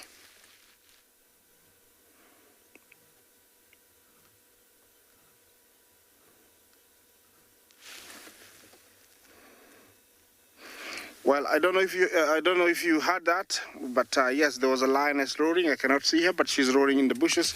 Well, they are a target for many predators. Big birds of prey will hunt them. Especially when they're young, like chicks. Martial eagle will eat them. Jackals will eat them. Honey badgers will eat them. Leopards. So they are a target to many animals. But usually it's only when a chance prevails itself, that's when those predators will take them. They can fly, so they can always get out or get away from a lot of trouble. This is a perfect area because it's raised up, so the parents can see anything approaching. Like I was explaining, the female is usually bigger than the male, and I cannot tell exactly which one it is amongst the one farthest to the right and the one to the left. Yeah, looks like the one to the left is slightly bigger. Look at that. That's a family portrait. Everybody's here. Yeah, how beautiful.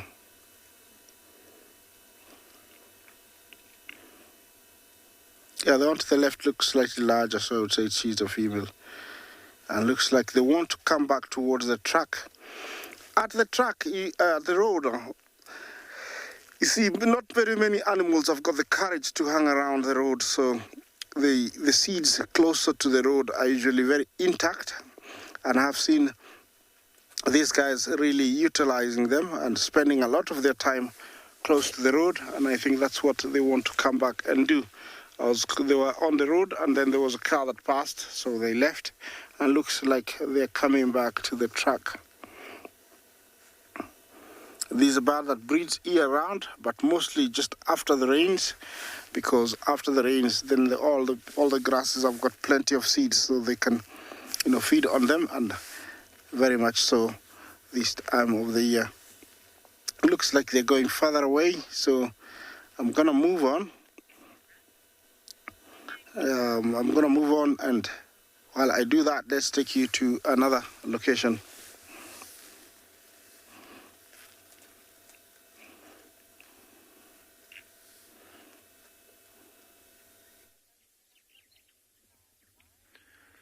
Okay guys, so we've located on the mother and 3 cubs. At the moment, it's a little difficult to see. The cubs will move around now so that you can see mom.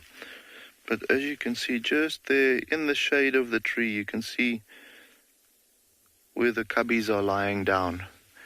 So just as we drove in, they were still around mom, and then they actually decided they're going to go and, have a proper rest. I think they had a rather busy evening.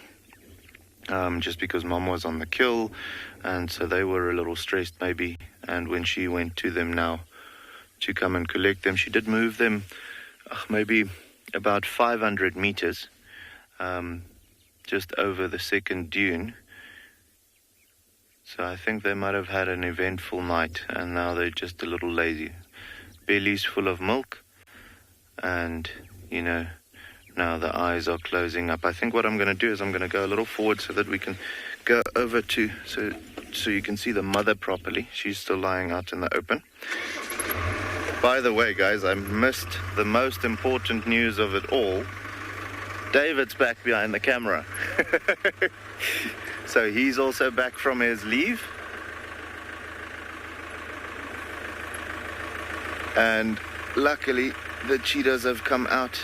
Oh, we might actually get some nice cubs over here. Okay. Bit back, huh?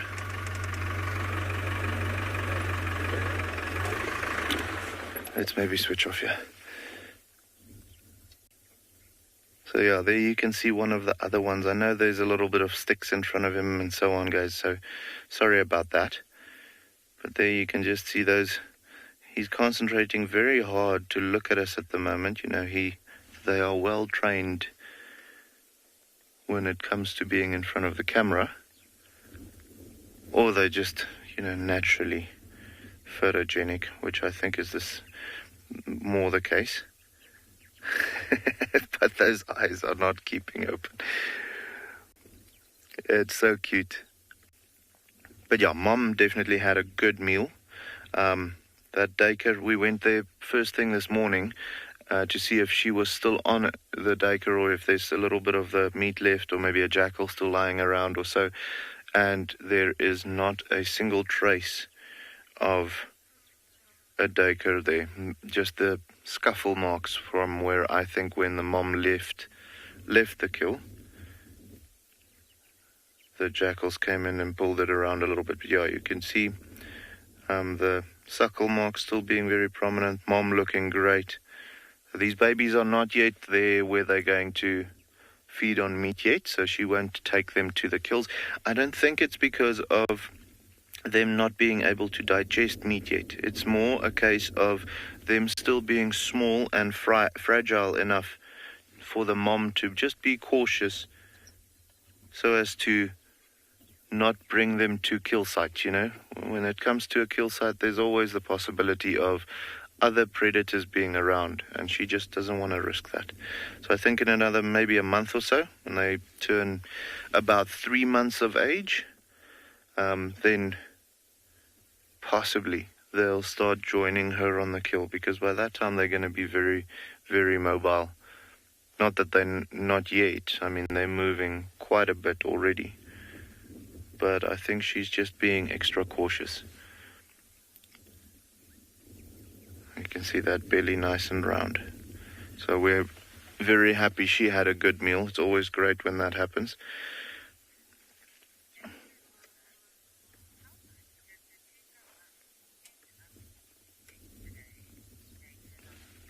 So we just had a question from Nature Lover. How much did the cheetah mom eating from the kill yesterday? Nature Lover, unfortunately, we didn't stay there until the very end. So I'm not sure how much of the duiker she consumed. However, thinking of the size of that duiker, it would probably have about, I want to say, 15 to maybe 17 kilograms, if it is that much, of consumable substance. You know, if you think about the skin and the not the intestines, but the internal organs and those types of things, along with the meat. No, I'm lying to you. It's going to be less than that. I feel like she would have taken a big gap or gash out of that duiker before leaving it, just judging by how full her belly is still. I mean, she's had the entire night to digest. I think she probably finished at least 3/4 of that duiker. So let's say around 10 to 12 kilograms. If it is that much, but her belly is definitely full.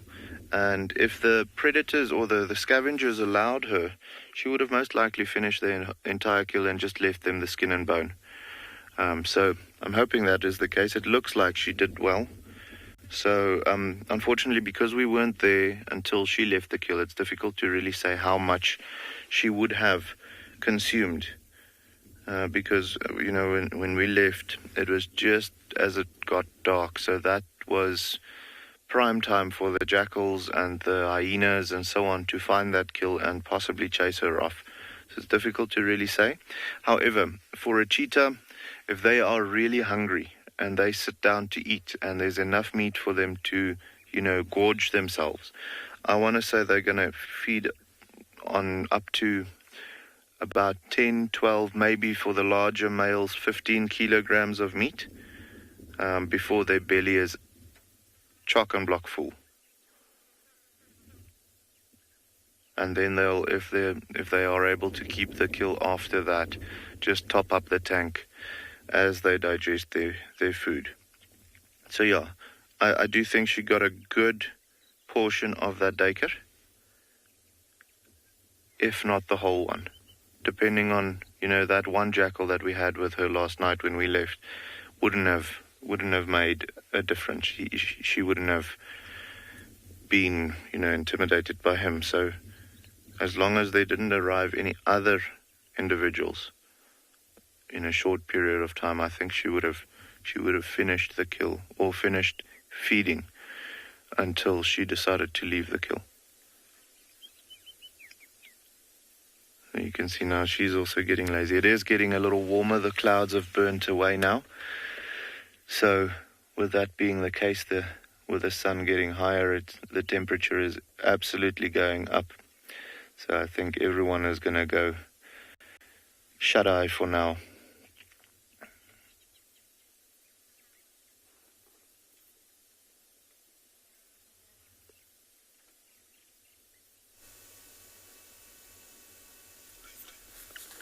So here in the Mara, we come across this big herd of elands, and they're so much enjoying. Look at the big bull walking out over in the distance.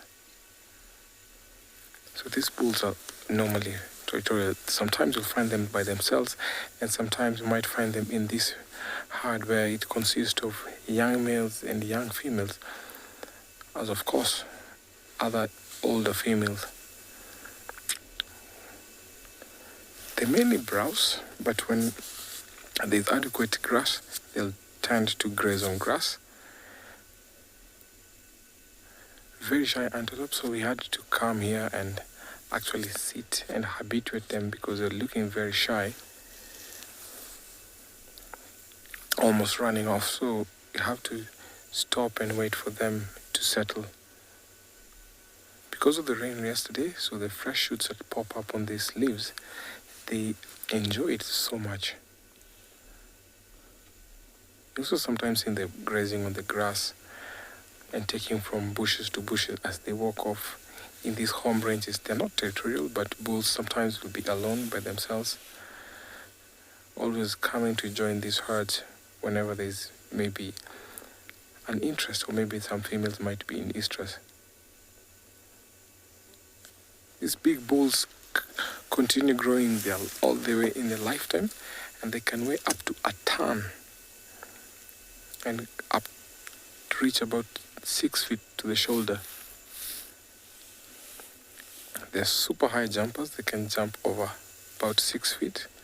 Very fast antelopes. And because of how and where they graze and tend to stick or hang around, we hardly see eland kills. Look at that bull there. Very dark and grayish. So as the older they get, they change color, they turn to be gray. You can see the tuft of hair on his forehead. They have a gland that they have on their faces, and they continue to rub on the ground and on the bushes each and every time.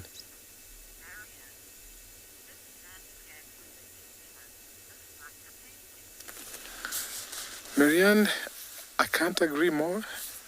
This is our natural painting here. You can see the Ololola escarpment over in the distance, vultures up on the tree. This is a big herd, and I'm sure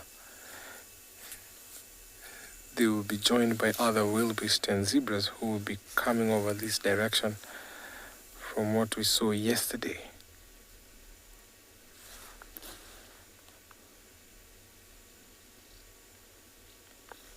Because of the foliage having water, sometimes they can stay without going to drink.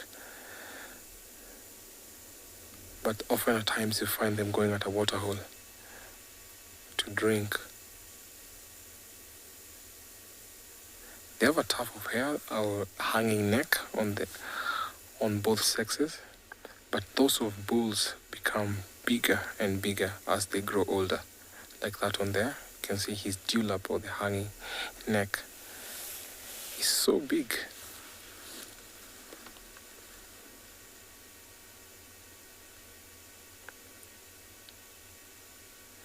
This is one of our biggest antelopes we have in Africa. It's actually Africa's largest antelope.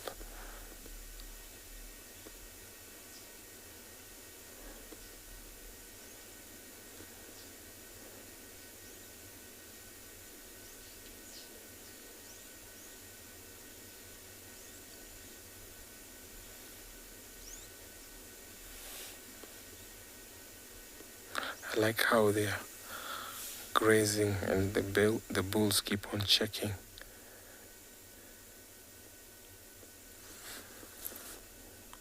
So they also demand respect. When these big bulls walk into these herds, the younger bulls have to submit. And if they don't, they always fought off. Look at those massive horns.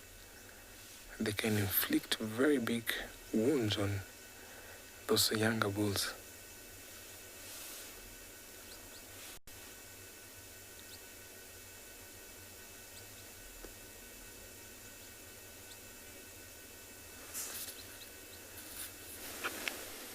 No problem, Art.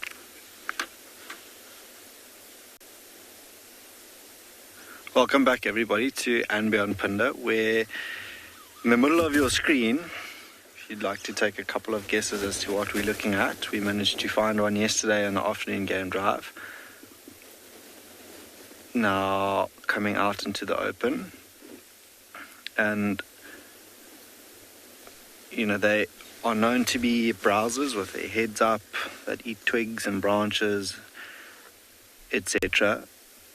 This one making the most of this lush green grass out here. This is a black rhino that we've managed to find out here in these open areas. On his own, you can see on his back just that one pronounced saddle. Now there, as he stops to briefly look up, you can see that very prominent hooked lip of theirs. Very compact compared to that of the white rhino that we saw yesterday. And this one fairly relaxed. I don't think it knows we're up here. So it's just been carrying on. It sort of walks a couple of meters, stops, eats a little bit of grass and then carries on. But this green grass here is probably a little bit more nutritious than other grass. This area was burnt, and now after a bit of rain, these fresh shoots that have come through offer a little bit more nutrition for them. And nice to see out in the open like that, because they're often in thicker vegetation. Now, I think if we were to drive down a little bit lower, we have quite a height advantage here where we are looking down onto this rhino as it walks through these areas. A couple of wildebeest next door to the left-hand side. We from here could also see a couple of white rhino off on the right-hand side. But a beautiful area. We're down on the floodplain in the southeastern section of Anbion Pinda, where we've struck gold this morning with this rhino. And I mean, on a really hot day like today, you wouldn't typically find them out in the open. And now you can just see its ears and its back as it walks through. It sticks out a little bit more when it turns to our left and the sun catches its back, but now it's disappearing, or it might just pop up where those wildebeest are in your picture in a short while.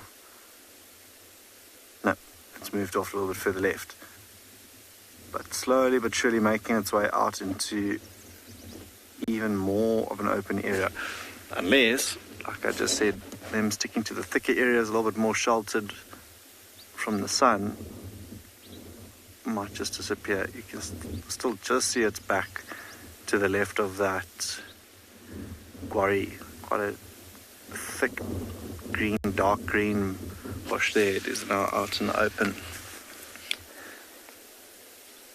Have a look at those ears as well, working overtime, just listening out for everything. Scotty, you commenting on how big these rhino are? They are massive. The black rhino are a lot more compact than white rhino, so slightly smaller than them. So you're saying these ones are massive. If we are able to find a white rhino and show you a white rhino, you'll see just how much bigger they are.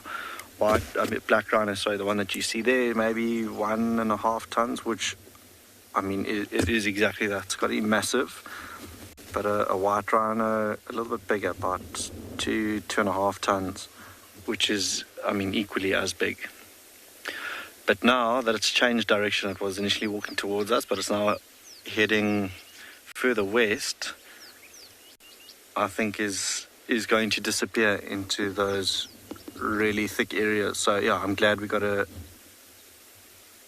amazing view of that black rhino this morning. I'll see if we can't perhaps find some white ones to show you, and then we can compare the two.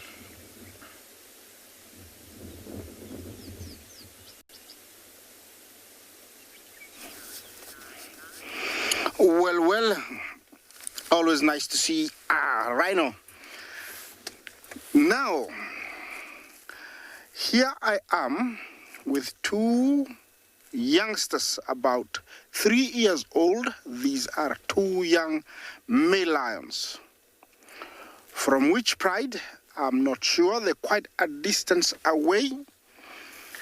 And the politics of dominancy and territorial, fights, I think, are intensifying around our area, and I'm really looking forward to seeing what's going to happen, because these two guys just appeared after the lone lioness roared while I was watching at the cranes. She's about a kilometer, we say a K, away from these two. The female with cubs is only about 800 meters behind me. Who these two boys are, I don't know. We had a split nose around this area only about a week ago. Then Lalashe was here, and his young male who the former coalition was here about 2 days ago. And with all that happening, I tell you, there is a disaster waiting to happen, because exactly where we're headed, it's really puzzling. It will be nice for me to really tell you everything, what's going to happen. But because this is nature, and I have to really see and experience so that I can analyze and tell you exactly what's happening, I have to wait. I'm going to stay around this area for a little bit longer, because if that female roars once more, these two guys might head towards her. If they are not from this pride, it can be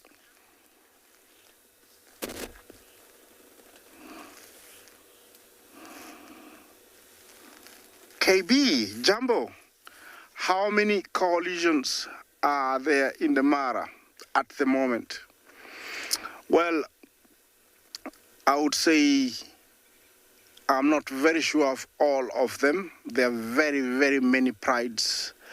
If I start counting, there are very many, and I'm sure I don't know all of them, but I can sure tell you about our area where we are in. We have a coalition of Lalashe and the young male. We have a coalition of the Salt Lake Pride. We have a coalition of this, Sausage Pride. We have the coalition of 3 young males of the Olololo Breakaway. And then over here at the River Pride, there was Blondie. And the Olololo also, we did have Fang and his brother, who escaped, who got beaten and crossed the river. They're at the marsh now. So at the moment, we stand to have about ±5 coalitions. But these coalitions have been somehow very shaken, and we haven't, been seeing them quite really, sticking to the area. They've been roaming far distances. It's like something is just about to change. At the same time, we have seen a lot of youngsters move into this area, and we are looking forward to see, what's going to happen, because with all these young males coming in, it means they might shake, the bond between the old guards, and I think that's what's going to happen. I'm going to try and reposition, and while I do that, let's take you to another safari vehicle while I wait here to see if these guys are going to move towards that lioness. That's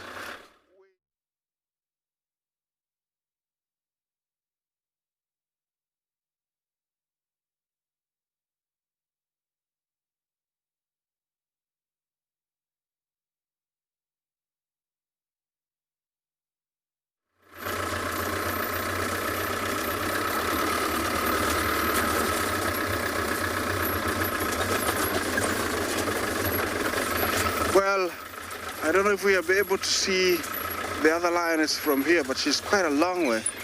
Maybe we'll just try and zoom into these guys and find out maybe who they are. Bungay, could we maybe try that? Because I don't know if they're part of the old Olololo youngsters. Are you in a position that we can do that? Let's see.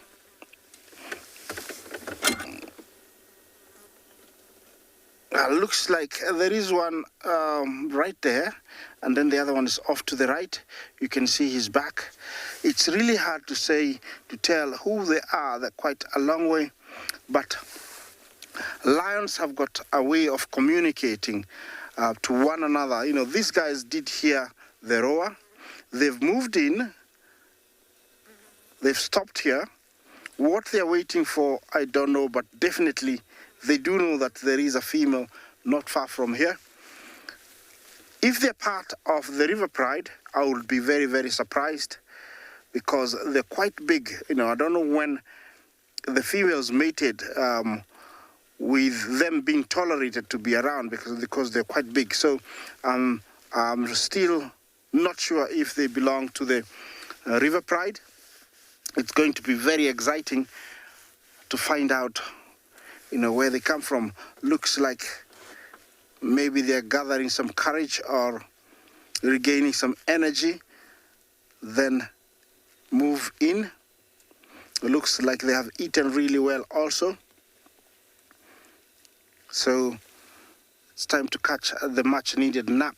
Last night we did have some rain, so maybe they're also quite cold, and it's not sunny, but a little bit better, so maybe they're trying to catch some much needed nap from, losing it last night.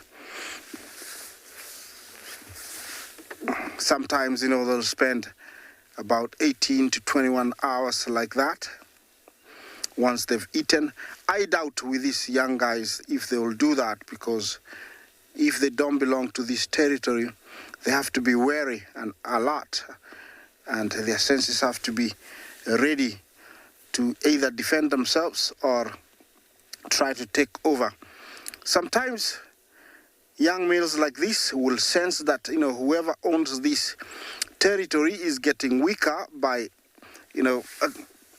testing the urine and sampling whatever, it has passed on. The male who exists here has passed on to tell them, who he is. And with that, they can actually sense that things are not very good with him.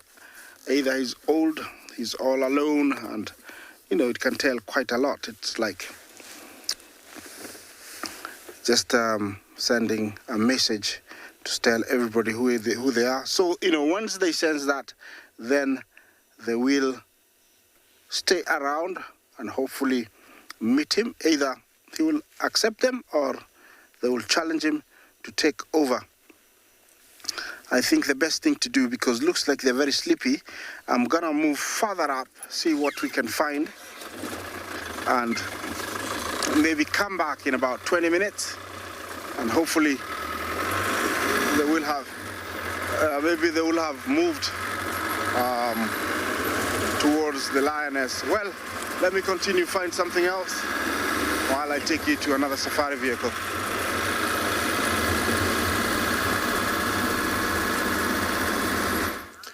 Well, hopefully your lionesses will wake up, much like we're hoping Thandi will wake up.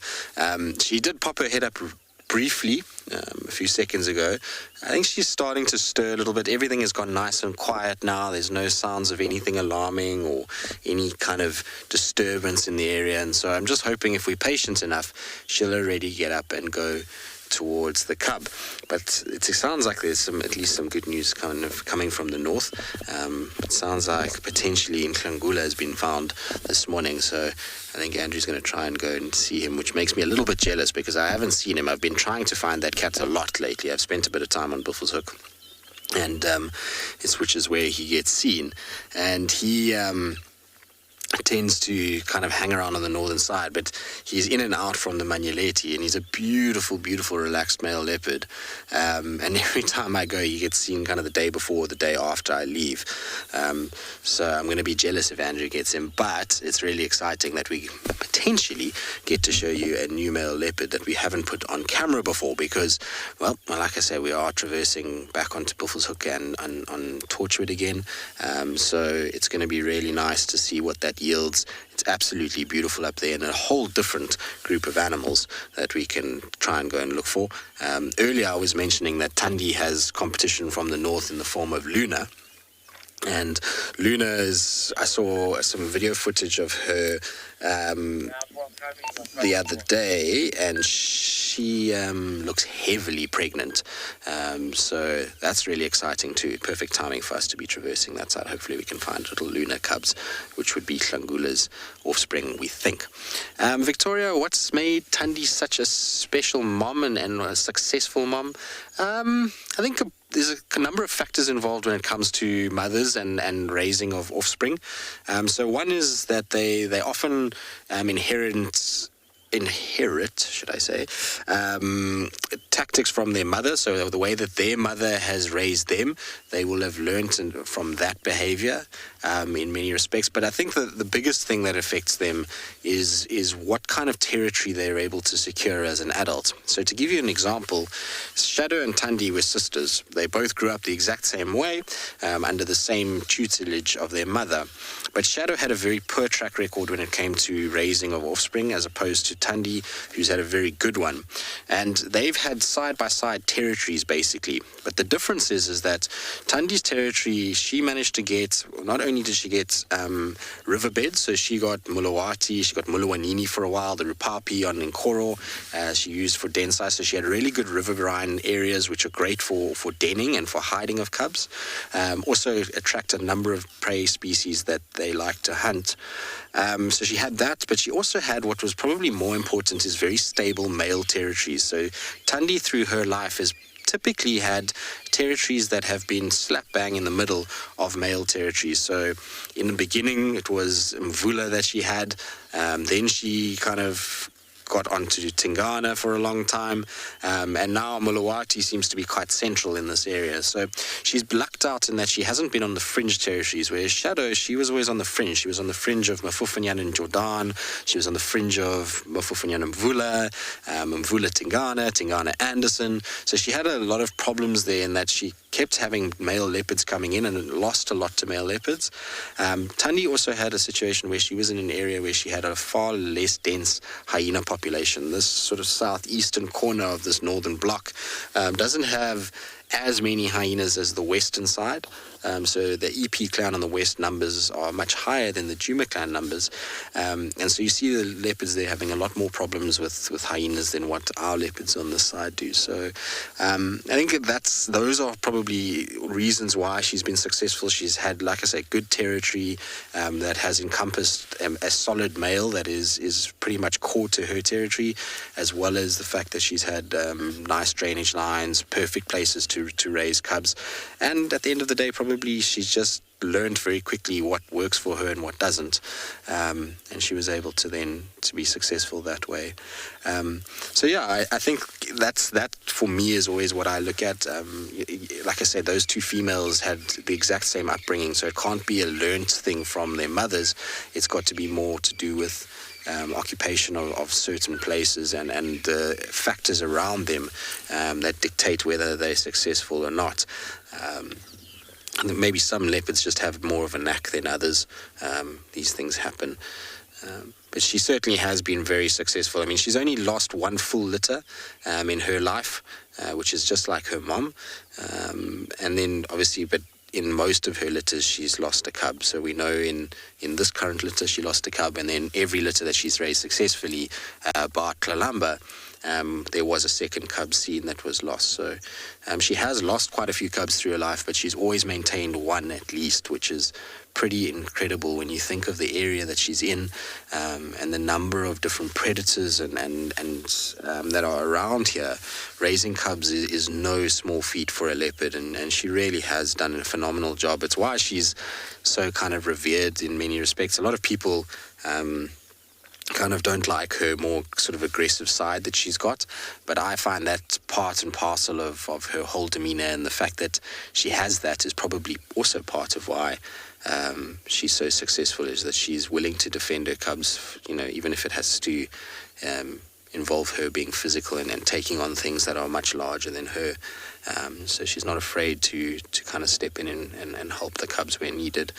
So yeah, she's an incredible leopardess. I mean, when she rolls around like she has been this morning and it kind of tucks her paws in and is all cute, you don't kind of see that side of her, but she certainly is able to defend her and her cubs when is needed. And to think that she's, almost 14 years old now is crazy. She'll be 14 in November, December, which means that she's getting old and means that I'm getting old. But it's been cool to follow her journey since her first litter to now, and to see how incredibly intelligent she is with keeping her cubs alive. All right, well, we'll be patient. Hopefully she'll eventually take us to her cub. We're just going to sit out and wait.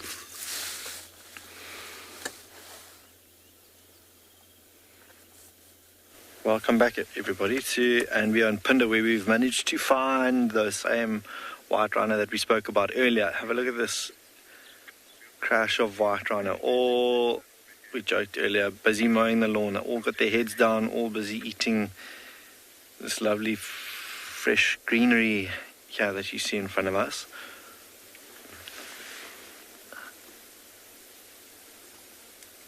Very wet nostrils, just keeping all sorts of debris, dust and the likes clean, because they rely quite heavily on their sense of smell. But you can have a look at those lips now, and if I keep quiet for a moment or two, you might just be able to, between one of the four of them, actually hear them.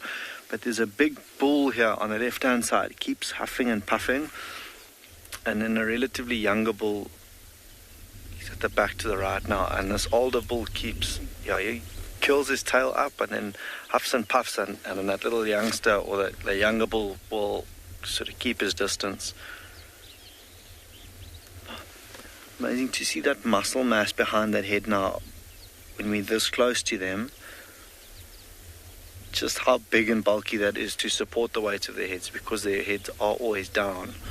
But they every so often will just, and you can see how he's busy listening to what I'm saying about him now. They'll lift their heads, turn their ears around, listen out for anything unusual, and then carry on grazing. Huge ears, those radar ears, and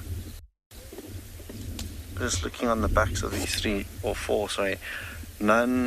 no red-billed oxpeckers, which is quite interesting. I think the oxpeckers are spoiled for choice. We've found quite a large herd of wildebeest and zebra on the way in. There was that black rhino as well, so maybe not coming to pester the four of them just yet. But you can see some old dried up mud on them. We'll see maybe now if they don't cross this little 2-track road that we're on, and you can get to appreciate their size out in the open. White rhino are massive. You can see now the scars that they have on their backs through the area that they're in now. Quite a lot of things like sickle bush, which have those spines on them, which will scratch their backs. But you can, when they go cake themselves in mud, maybe on a hot day like today, they might do the same thing, find a little bit of a mud wallow, cake themselves in mud, try cool off.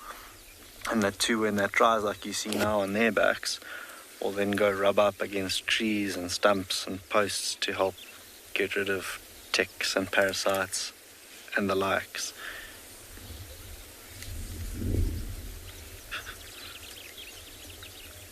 Bella Blue, you're asking why they're called white rhino when they look grey. Back in the day, I think there was a miscommunication with the Dutch, because they've got wider lips, vit or wide in, I think Dutch it is, lips compared to that of the black. They in vit was also in the Afrikaans language white, just became that. I mean, in comparison to the black, they've got the hook lip, and then are called hook lip rhino. They're called black rhino, which are a slightly darker shade of grey compared to that of the white. But I mean, the very tops of their back, if you use your imagination, just because they have been rolling around in mud and have been in a wallow probably yesterday at some stage, do look quite a bit darker and more grey than the white of their names.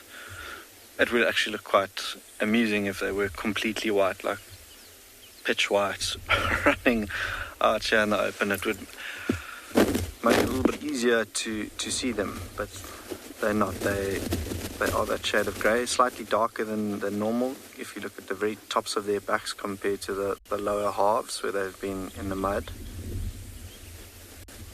But now also you can see their eyes in comparison to the size of their head, quite small.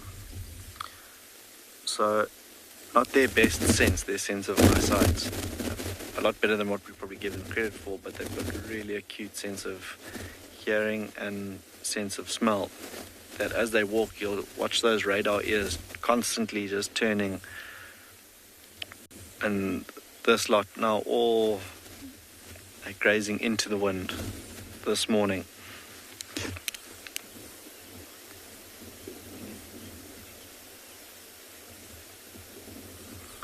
Chris, you're asking if rhino ears are bigger than kudu ears. It's a fairly close contest, I must be honest. Just looking at these ears, it would be ideal if we had a kudu standing next door to compare. But I almost want to say, sure, how's this? I think let's call it even. They're probably about the same size. White rhino, their ears less sort of hairy compared to that of the kudu, and more sort of cone shape. Kudu's ears are a lot rounder. They're almost like radar in shape. The rhino that we've got here in front of us, more like a cone. So maybe in terms of how wide they are, I think the kudu trumps the rhino, but yeah, very different ears, come to think of it now, as I look more and more at the white rhino here in front of us.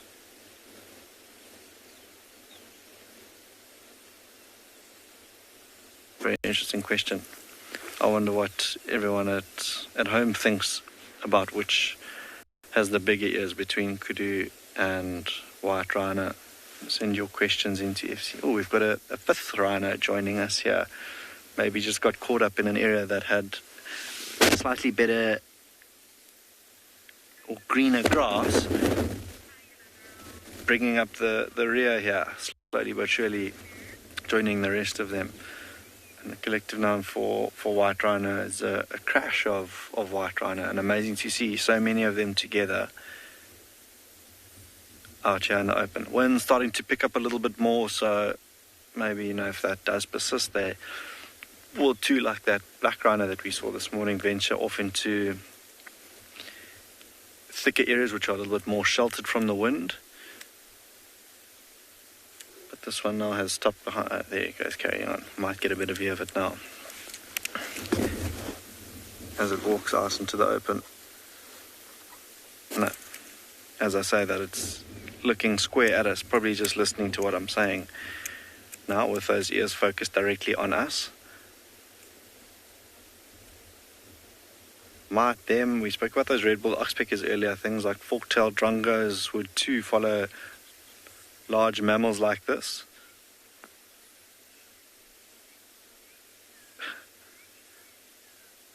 And Marie, you're saying it would be cool to see a leucistic rhino. Absolutely. I've never been fortunate enough to see such. In fact, I'm not sure if there have been any records of them. I'll definitely do some investigating a little bit later. But yeah, most unusual. I know they've something as big as an elephant. They've been leucistic elephants, buffalo, but not rhino. And that would be, to say the very least, amazing to see. Is a little, exactly that pitch white rhino or leucistic white rhino.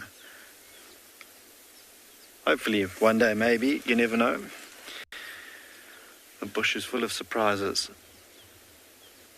As the four of them, well, this looks like a young bull is maybe not quite ready to tackle on the dominant bull of this area and see if he can take over his territory, has moved back off in the direction that he came from. So I might just see if we can't get another view of those other white rhino, or see what else we can find this morning.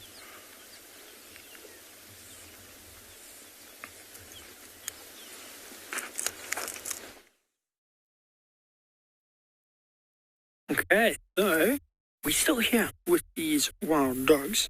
It's actually a pretty good topic you guys were discussing. I think it was at Pinder now about ears. I mean, even look at these wild dogs here. I mean, the one that you can see on screen, but they have very big ears. There he is, lifting up his head, rolling over. But big ears.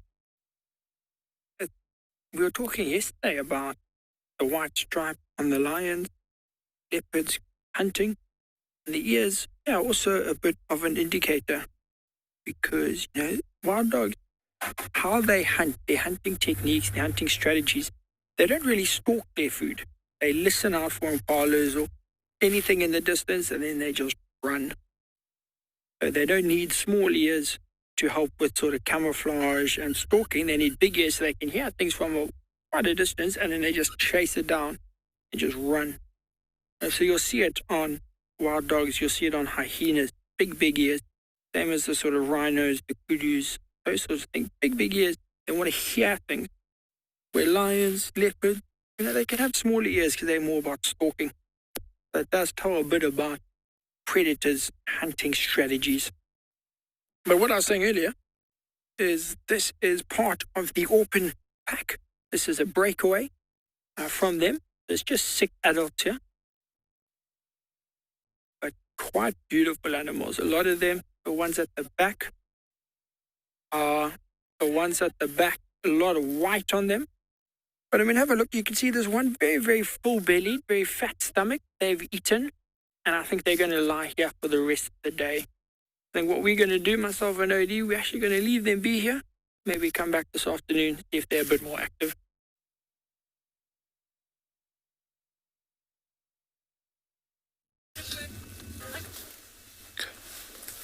We have a lion that is sleeping here. I suspect this guy is Fang or Blondie. Look at how peaceful he looks.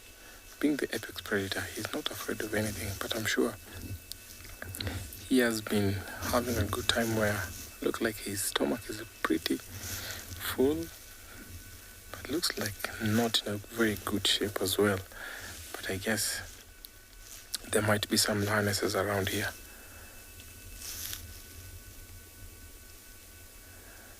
Before he was waking up and strolling up around and raising his head, but I feel like he's warm there. It was a cold night, maybe busy searching some other lands, and then came to this spot early in the morning and decided to stay here. And by the time it warms up during the day, he'll definitely walk under those trees, the gardenia. Sometimes these male lions fail or face a very hard time. About 2 weeks ago, I saw him with very big scars on his face, and he was limping. So not quite sure what happened, but maybe he got in a rough encounter with other male lions. So when these lions tend to be old and maybe when they're sickly, they sometimes become scavengers. They'll follow vultures whereas they're soaring up in the air and go to that kill, maybe chase whatever is there, maybe hyenas, or maybe walk into other pride's territory, and if the lionesses have made a kill, then he might have a share. On those 2 weeks ago, I saw him by the where we saw the Owino pride, and sometime later we found him next to the river pride. So he's come back to the Owino territory. Previously we had Olalashe, who was dominant around here, but because Olalashe went over to the Ololo pride, so he's come to this side. We've seen the movement of these male lions across this Mara triangle, where we find their movement have gone way over and beyond from one territory to another, which is very interesting as how these males keep on moving up around this territory. I wonder if he's going to stick around here or he's going to move over to the Egyptian goose, because where he's looking, he's heading that direction. But I'll still be keen and interested to know if the Owino pride gets to this area or not, and how he'll be faring. He looks like he's not moved around so much, because I heard rumors that he was seen here about 3 days ago. So that means he's not walked so far due because of his limping leg.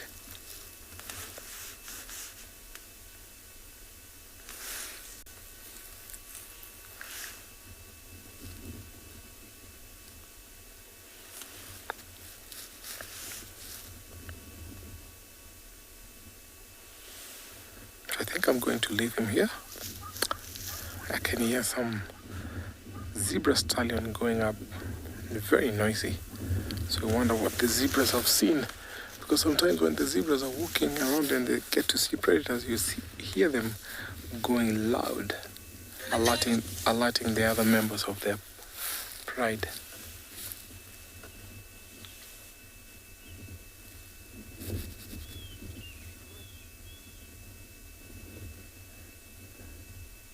So I'm going to leave this lion here and drive rather to a different area.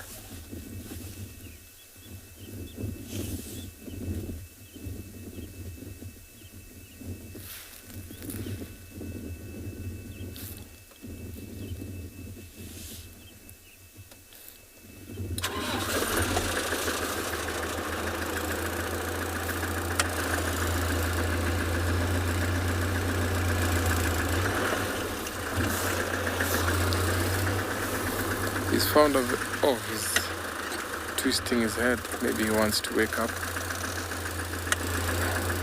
Just light movement. He's chosen to come to a very rocky place.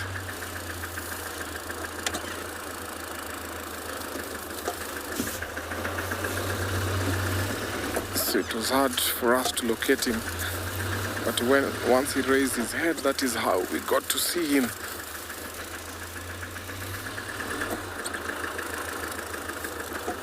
Just changing position because it seems like he's turning around.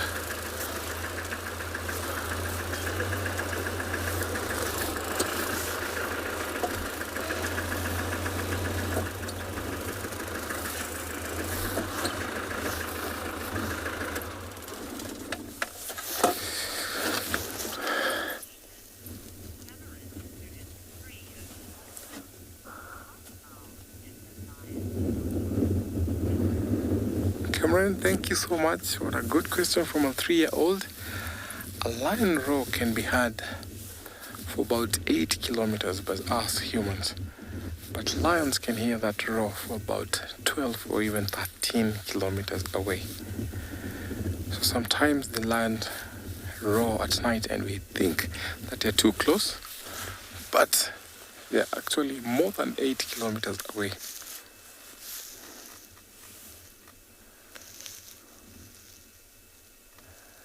Got lots of lines on his body. Let me hang around here and see if he will move around. Or maybe if the other lionesses around this area, he might walk towards them.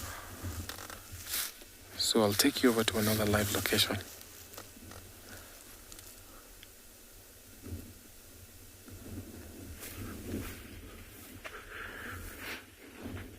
So alrighty guys, we left the cheetahs. They're not doing much, just like that Cape Eland that we're looking at. You can see we're going to go in on them now with the sun coming out and properly warming up the surface of the earth. The temperature is really spiking at the moment. I'd say we're already close to almost 30 degrees Celsius. So you'll find that all of the things are finding shady spots like that boy right now. So yeah, male Cape Eland that you can see there in the shade of it looks like a raisin bush that he's lying in. And you will find these guys by themselves. I wouldn't say very often, but often enough for it not to be strange. Okay, so you sometimes find the older boys, the bigger boys, in bachelor groups of maybe 5, 10 sometimes, but you will also find one of the if they get to that stage where they don't move as fast as the next individual, they prefer being by themselves like this. Just because then they move at their own pace, they don't have to worry about their joints having to be overworked to try and keep up with a bachelor herd or with a breeding herd for that matter. So yeah, quite a common sighting. However, it's not every eland that you'll see like this. I want to say it's almost like very close to buffalo, forming the bachelor groups of Duggar boys, but you will also find a single individual here and there just chilling by himself. The Eland, however, is the biggest antelope that we have here on Tswalu, even bigger than the buffalo that we've got. They can get, I want to say, about 50 kilograms on average, larger than a large male buffalo. So big boys, definitely taller on the leg. So shoulder height is much higher than that of a buffalo.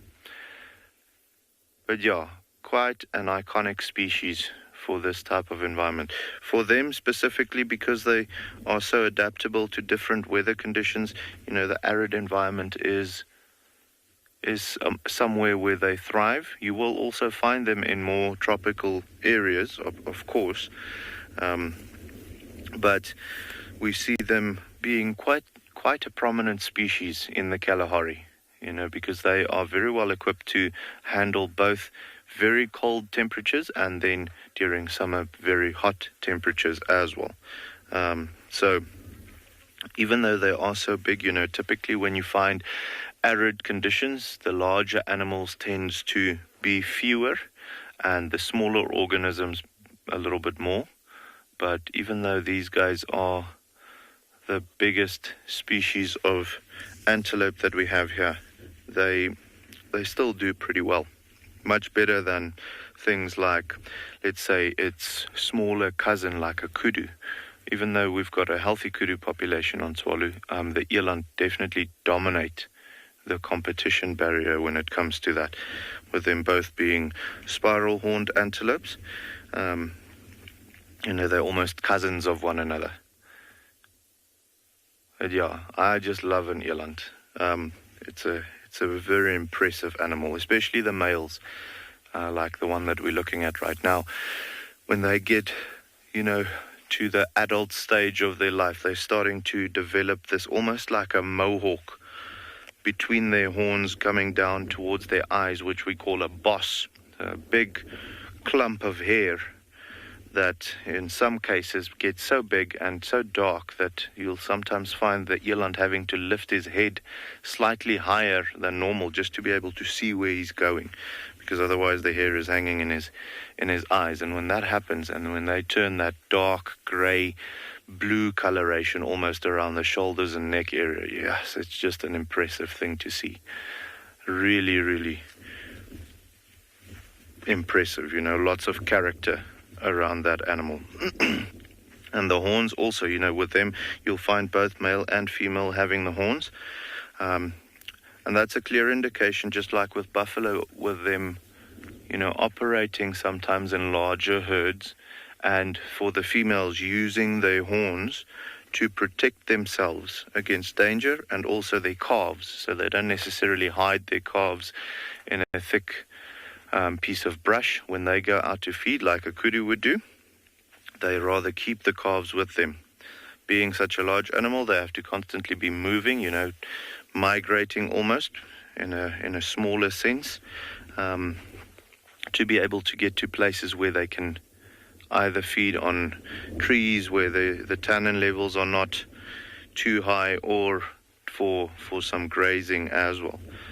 So it's critical for them to keep the little ones with them. So because of that.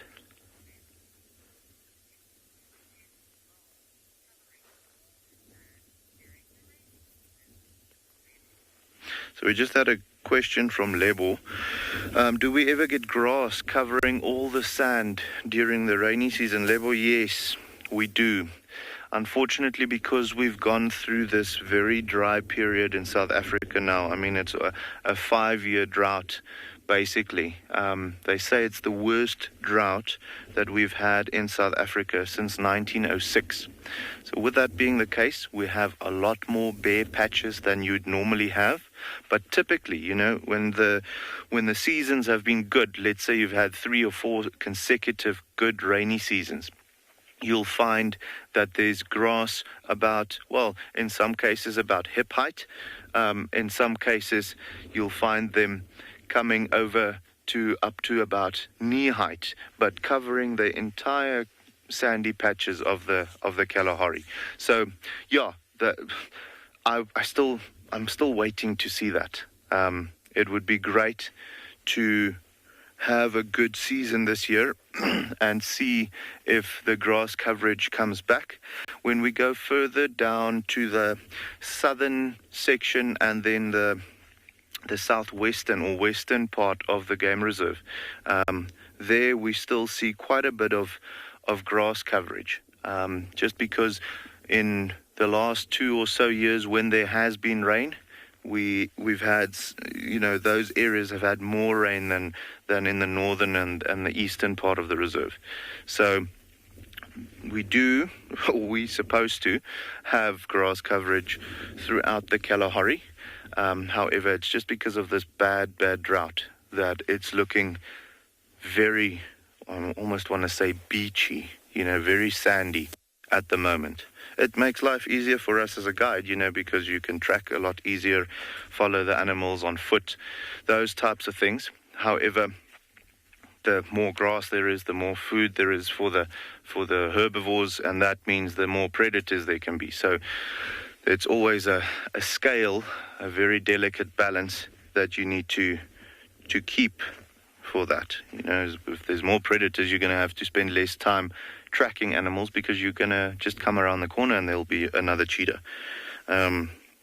Whereas now, with the herbivore population not being as strong, the amount of predators are also a bit lower. But yeah, it sounds good. I mean, it seems like we are going to get out of this bad drought period, and I've heard that the El Nino effects have reversed. This is all now just we're waiting for the rain to confirm that. So as soon as the rain starts falling, it should be good, proper rain from this season. We already had a relatively good season last year.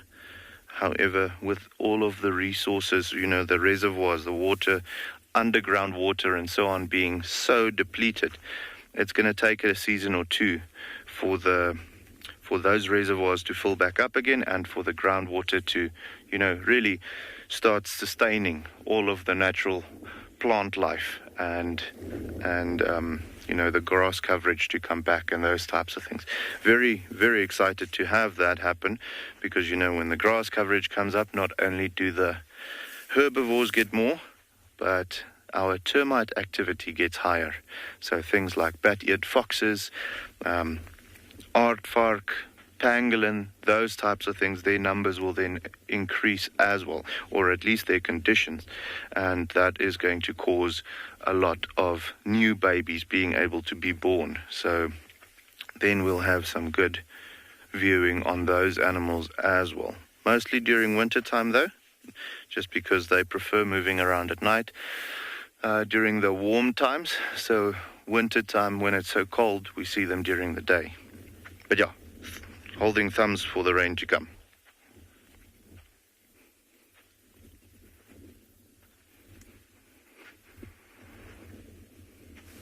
Welcome back, everybody, to a day or a morning full of cats, should we say.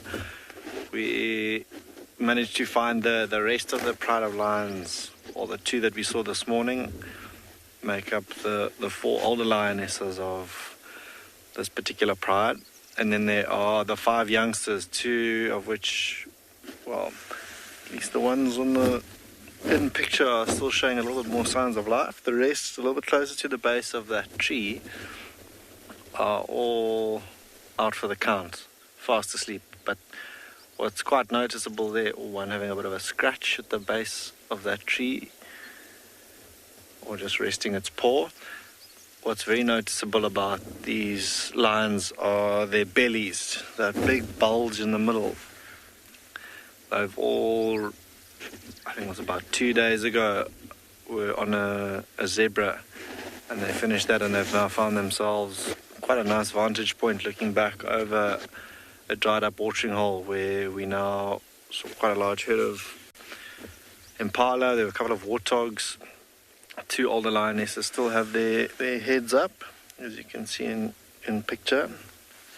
but still sort of rocking. There's one of the youngsters up on the right, maybe just reshuffling into a more comfortable spot. They too seem to be getting quite pestered by those flies that we spoke about earlier.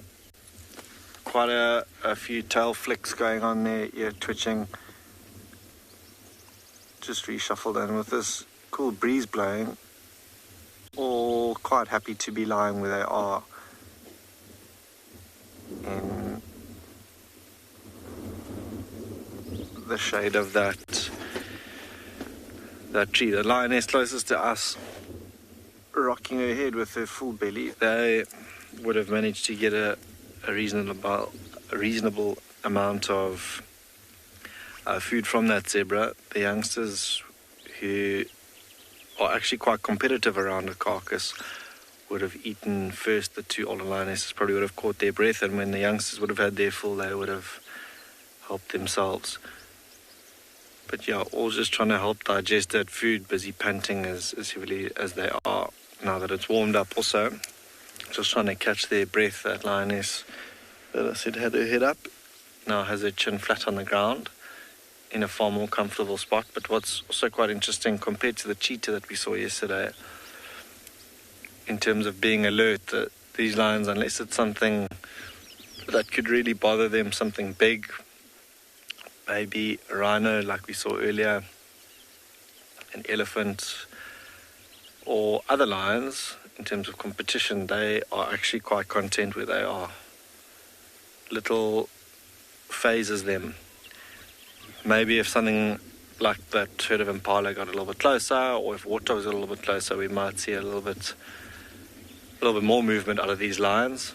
But I think now that it's quite warm, they'll probably rest here for the majority of the day. Tony, you're asking why lions don't regurgitate food like wild dogs do. There is no real need to do that for them. The youngsters here will be weaned off milk at around 6 to 8 months. And as soon as they're old enough to start following the moms, at around 3 months old, they'll already start feeding on meat. So yeah, no real need for them to regurgitate. They'll suckle for the first couple of months, and then when they're old enough to follow the adult lionesses, if they are successful in hunting, the youngsters will then have their first taste of meat for themselves. I think it takes wild dog pups a lot longer to sort of keep up with the rest of the pack. So, initially if something is caught, the adults will come back to their den and then regurgitate that food for their pups. But here, the lionesses will hunt, come back, and then the youngsters will suckle for the first couple of months. And then, like I said, when they're old enough to follow them, they won't get involved in the hunt, but hang back, and then the lionesses will call them and lead them to the carcass for them to feed on. I can see one of those cubs lying belly up as it rolled over. All of the cats, it's amazing that we've seen this morning, it's as if they've had a fairly large, now you can see that bulging tummy of that lioness. I think she's just moving into a little bit more of a shady patch, maybe closer to that other lioness. But yeah, it's as if all the cats that we found this morning have had a rather large Friday night. All big bellies, all, lovely shady spots, fast asleep. And this, on a hot day like today here in Zululand, is exactly where they'll stay. They'll probably just follow the shade of that tree as the sun goes up and over and around them. Every so often just reshuffle. You can see that youngster now sitting upright for a little bit before it will eventually succumb and then flop back down and go into a deep REM cycle of their sleep. Amazing to see now. If we look again at the base of that tree, the one of the youngsters, who they're all around about 7 months old now, is lying with its paw up against the base of that tree, and you might every so often you'll see lions, leopards and the likes. They'll actually go up to something like that and scratch the base to sharpen their claws and sort of prep the tools of the trade that they use to hunt, to help them take down prey species. All now, interesting little interaction there. Maybe not the mom that youngster went to, trying to get a little bit of love and affection, but yeah, not interested, that older lioness. A couple of yawns going on that you see there. Everyone's starting to get a little bit more restless, and you never know, maybe they do get up and move to a thicker area. There's a watering hole down below where they might disappear to, where it offers a little bit more shade that they're in now. It's soft sandy soil that they'll then go and lie in during the day. That's a little bit cooler than the up here where they are exposed. But everyone's starting to wake up a little bit more. A couple of yawns, that shock of oxygen to the brain. All signs that they're starting to get a little bit more active, so they could potentially get up and move. Otherwise, they could just flop back down where they are.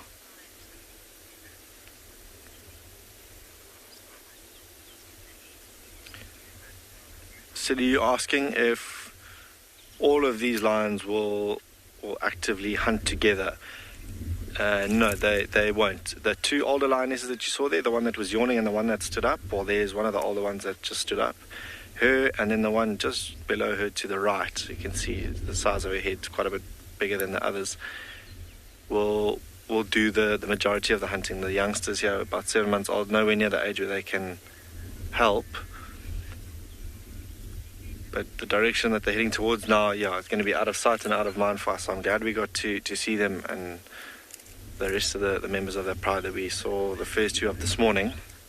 But we'll probably leave them in peace as they head off to a shady spot for the day and see what else we can find for the show this morning.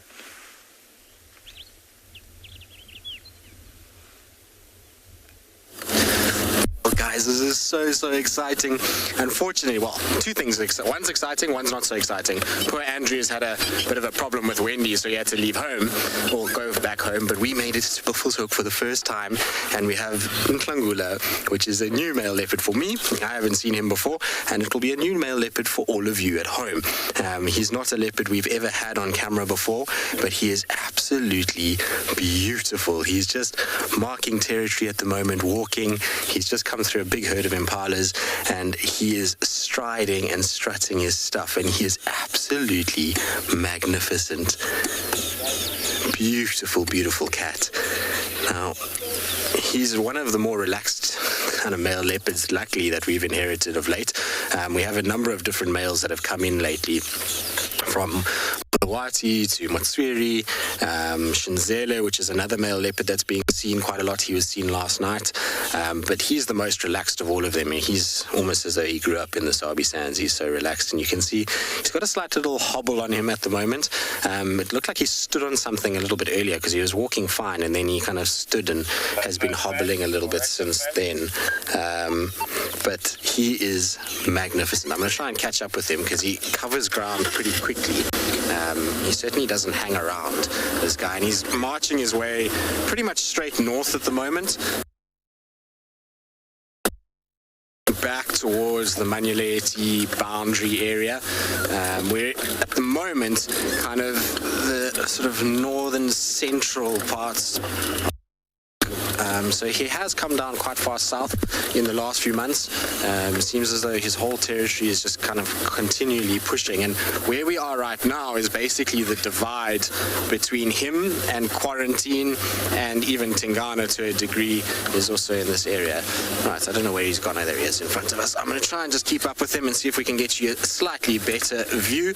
But I'm so excited. Any day that you meet a new leopard is a special day.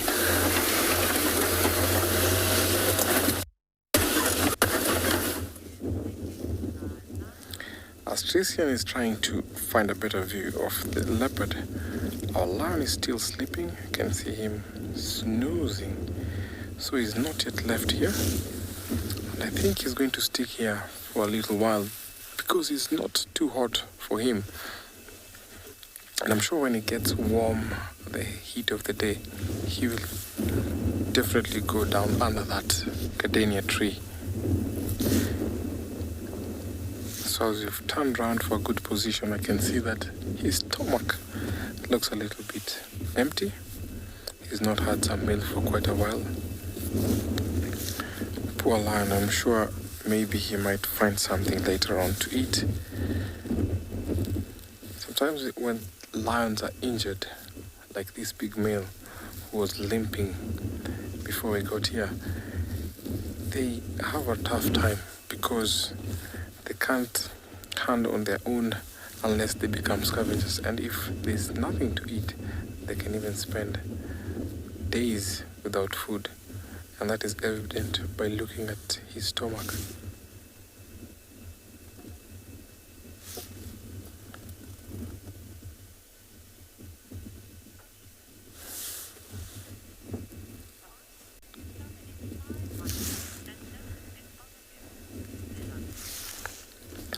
Bella, thank you so much for your question. These flies are not biting flies, so they actually don't bother him that much. But I'm sure sometimes he might be using his tail to keep them off.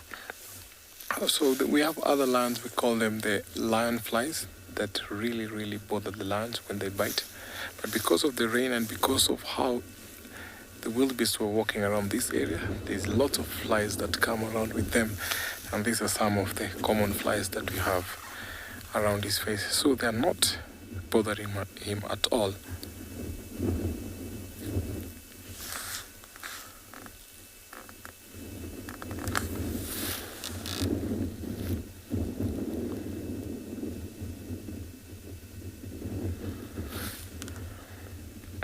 Since he's not showing any sign of waking up or moving to a different location, I'm going to leave this sighting and go find something else as I take you over to another live location.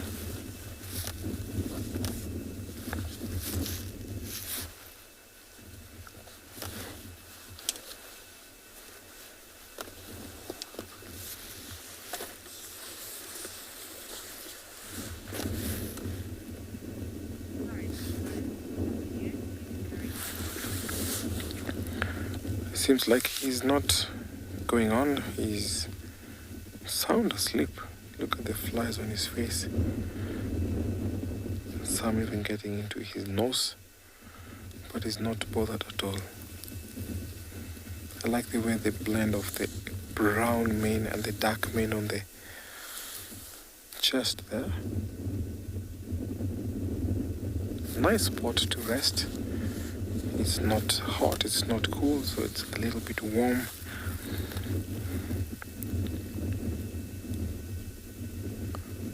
We had no animals here, and the reason why we saw him, he woke up to scan, moved a little bit, and that's how I got to see him. So when you're walking through or driving here, sometimes you find it difficult to spot these cats because of how they blend in with the grass cover. So I'm going to move on to find more game as I take you over to another safari vehicle.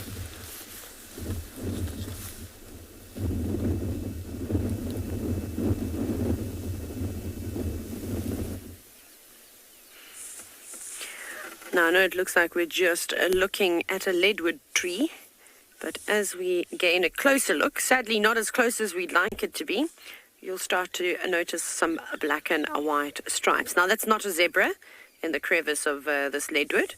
It is a millipede, but it's quite a cool species of millipede, one that, well, I don't think I've seen all that often, just every now and then.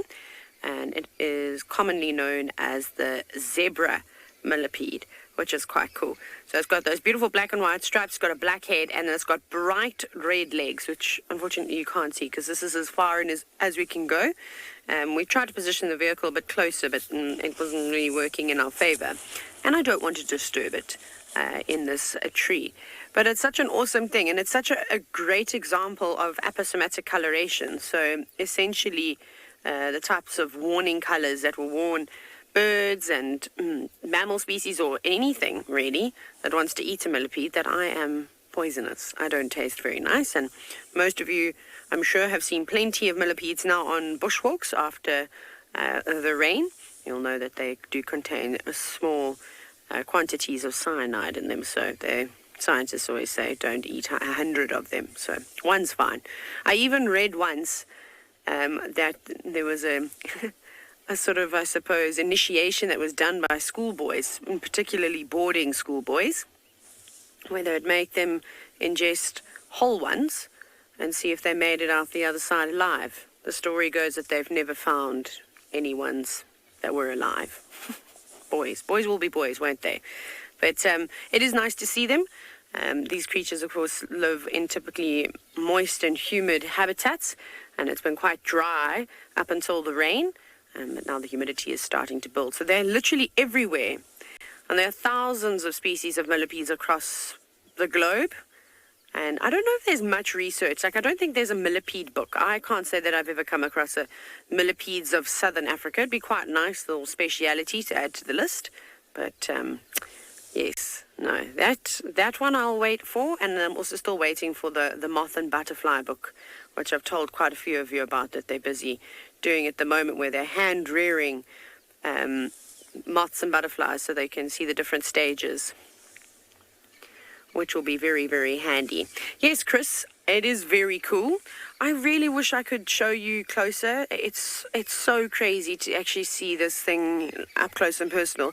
It would be highly unethical of me to go there and to pick it up off the tree. Do you know what I'm going to try and do, Sebastian? I'm going to risk it for the biscuit. I'm going to try and roll forward. Bear with me. This might not work. It's probably not going to work, but it is so cool. So I don't know why I'm trying to roll like I'm going to scare it. They don't see like we do. We're just going to give it a bash. It's not much closer. So you'll see it's just in that little crevice over there. Where are you? Down a bit. Oh, no, sorry, Seb's on the money. I'm not. There we go. That's a little bit closer. There we go. Super zoom. Bit better, but still quite far away. But maybe when Tristan is out on a bushwalk in Djuma, if he does come across one of these, goodness gracious, the angles that you'll be able to get will be really, really cool. But now you can see that big black head that they have. So like I was saying, they can't really see like you and I can see. They've got something called nerve gap. So you'll see there's two tiny little antennas. Well, you can't see them now, but I'm sure you have seen, well, other footage of the millipedes crawling about. I know James is also quite fond of having relations with these creatures. And they'll use those to sort of tap around, and that gives them an indication of where they should and shouldn't go. And it's quite funny when you see them going towards, like, you know, big puddle of water or a dam, and then their little antennae touch the surface of the water, and they go, right, we've got to turn around now, and then off we go. They also don't breathe like we breathe, you know, in and out. They've got tiny little holes that line the sides of their bodies, which we call spiracles. Lots of the members of the arthropods typically will breathe like that, and they don't normally close, so these little holes stay open all the time, and they'll breathe. But it better be careful, because even though it does have those warning colours, it might not be very tasty. Hornbills, the yellow-billed and the red-billed, and even the African grey, which we see around here, they're particularly fond of eating them. And of course, when nighttime comes, we definitely see lots of civet tracks on the ground, and I'm sure you know that's one of their favourite foods.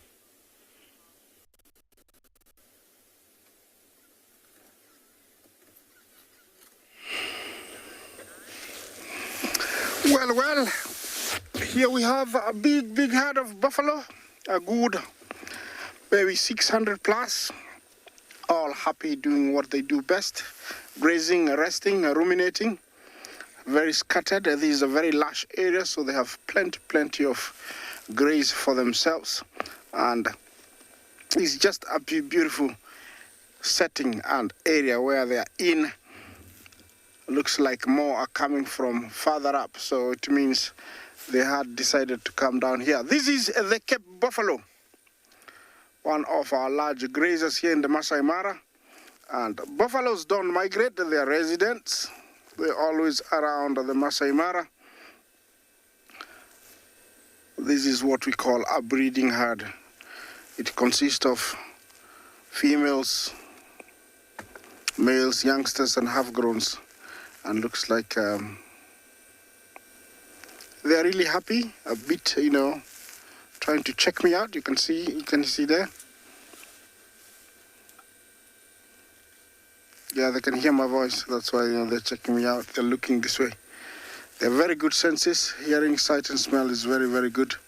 They mostly use sight to see most stuff. So there are quite a good number of them that are looking at me already. Looks like they're going to be resting around this area for a little bit, because some of them have started lying down. When everything is gone, when I say that, I mean, you know, zebra and wildebeest and eland and topi. These are the animals that provide meals for our resident pride of lions. Yeah, we have some prides that have mastered, you know, to kill buffalo, and usually they'll come for a big herd like this because it just takes one to run and everybody runs away. So if they get spooked, they will stampede and head out away from the danger. And usually it's much easier for lions to go for a breeding herd rather than a bachelor herd where there are few and they are not intimidated very quickly. So these are kind of herd where lions would come to. Remember, this is one of our closest relatives, you know, to our domestic cows. You know, apart from Anga and the young one suckling from behind the hind legs, everything else the same, chewing of the cud.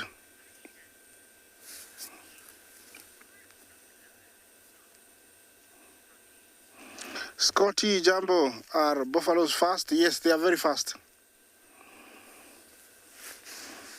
They are very fast. They can accelerate to around, you know. Yeah, oh, it's not, you said, you know, I thought it was fast, so it was smart. You know, smart is a word I would use more to, you know, describe, you know, primates. But I would, you know, say that buffaloes, they are quite, you know, smart in detecting danger, knowing what is good or what is bad. They are smart in that, and also, unlike other animals that will stick around, yes, they will get away from that area if there is danger, and if it's something that they can get rid of, they will attack it. So actually, in that capacity, they are smart. Otherwise, you know, they use their senses, you know, to achieve most of the things that we're talking about. If they smell something, they'll be very quickly to decide what it is and get out of there. Sight also, and hearing also. So, yeah, they're smart in that way. Well, they're starting to lie down, and I think, you know, they're going to be resting here for a little bit. So I'm going to move on and find something else for you guys. Further up, maybe there'll be some wildebeest or some zebra. But it's rather quite beautiful up here. The temperature is still quite cool. Hasn't gotten warm at all. You can tell there's a few that are lying down here. Looks like they've had enough to graze on this morning, and it's time to chew their cud. I don't blame them, I will do the same. And also the weather is quite nice to just sit down and rest.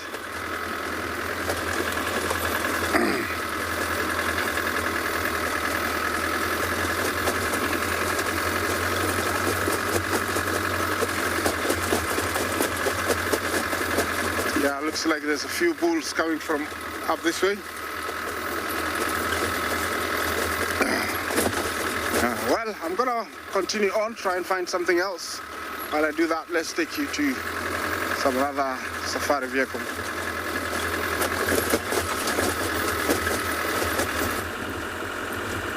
From the buffaloes right to our striped donkeys. They seem like they're having a good time utilizing the road. And some are busy looking at us while others are carrying on with their grazing. Now these zebras will be the last ones to follow the great herds towards Tanzania. But because of the rain, that means that adequate food supply and water here. So it seems like they are still going to be around at the moment. This stallion is staring at us. Now these stallions play an important role security-wise when they are watching over these entire families. Sometimes you find that when they're walking, look at those two pairs, they are doing what we call twinning.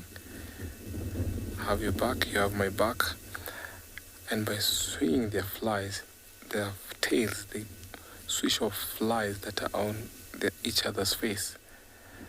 So they take an advantage of that during the day, especially when they are resting.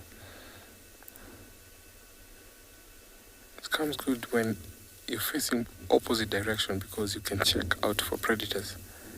Now these stallions will also be alert and heightened security when it comes of grazing, watching over security, and also when they're walking towards waterholes and these grazing grounds, because they can fall prey to lions or hyenas in this kind of habitat.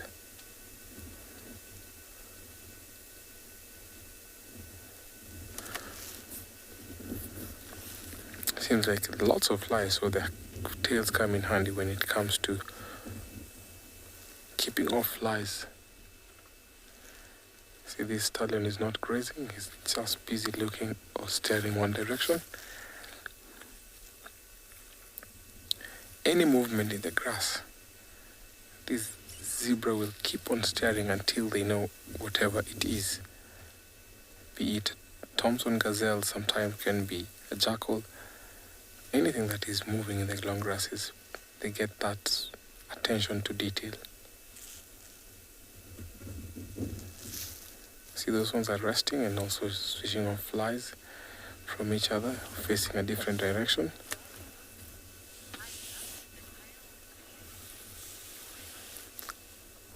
Thank you so much for your comment.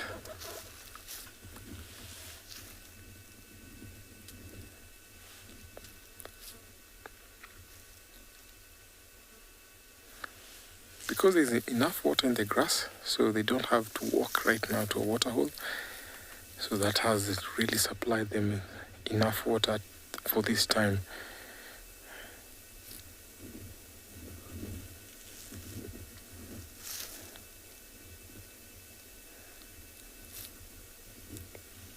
Sometimes you find them in mixed herds where you find zebras mixed with wildebeest, because these zebras have very sharp eyes and will always alert the wildebeest when it comes to danger. Seems like everyone is resting. I'll carry on to find something else as I take you over to another live location.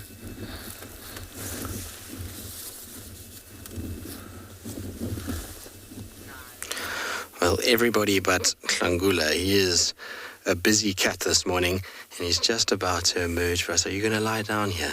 Look at that. Isn't he magnificent? That is so spectacular. It's as good as it actually gets. He's just kind of creeping out in front of us. He's a beautiful, beautiful individual, and you can see that, unlike Tingano, who's got this heavy, big dewlap and battered kind of face and scarred up ears. His ears are in pretty good condition, and his face and his muzzle, which hopefully we'll be able to see just now. I'll try and get around a little bit. They have far less scarring.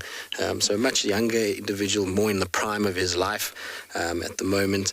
And so he's only expanding territory at the moment rather than regressing. So Tingana is in a state of regression because of the fact that he's aging, whereas Ngala is just making his territory bigger all the time. You can see that Djuma is developing, but it is not fully developed yet. I'm going to just try and get us one view around the corner there to see if we can actually see his face, because we've seen a lot of his tail this morning, but very little of his actual face. He's been striding away and is finally just starting to settle down a little bit. It seems like he's a busy cat. He's been walking for a long period. We're going to try to see if we can just slide in here. But what a welcome to Buffelshoek, and this is why it's so exciting that we're going to be on Buffelshoek, is because of these kinds of things. We've got new cats to look at, new places to explore, and that's always incredibly exciting. So it's going to be an epic time, that's for sure. But isn't he magnificent? Like I was saying, where we were when we first got to him was right on the fringe of the territory between him and Quarantine. So the two of them were seen side by side there the other day. And so they kind of both marking in this area. So Quarantine all the way to the east. And for those of you who don't know who Quarantine is, he's part of the Thandi Karula lineage. So he's Tandi's younger brother, and he's got a territory to the east, and then Ngala is everything to the north of this area. Now, I know a lot of you have been asking about Djuma, but the chances of Djuma being alive still is not very good.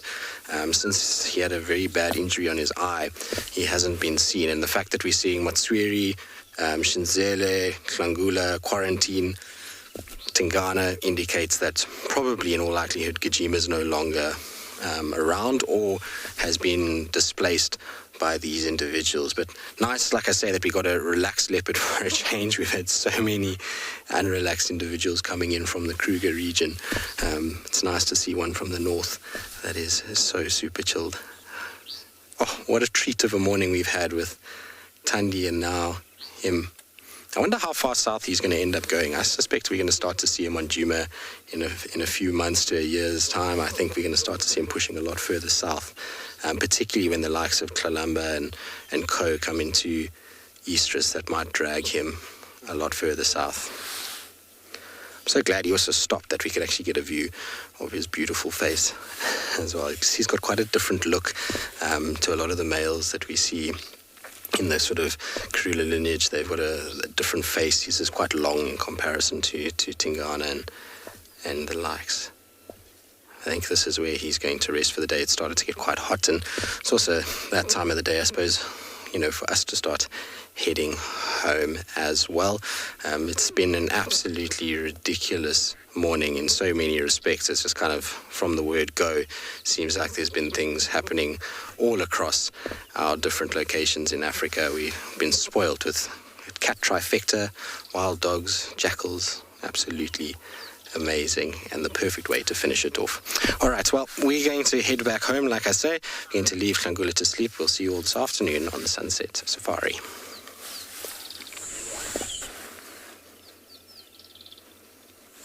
What makes Djuma Private Game Reserve so special is our massive array of habitats.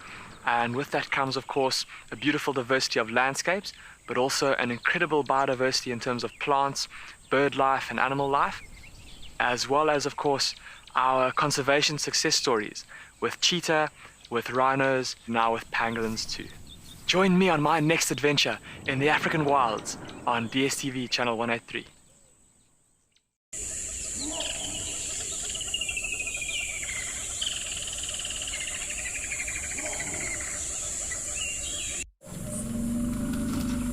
This program features live coverage of an African safari and may include animal kills and carcasses. Viewer discretion is advised.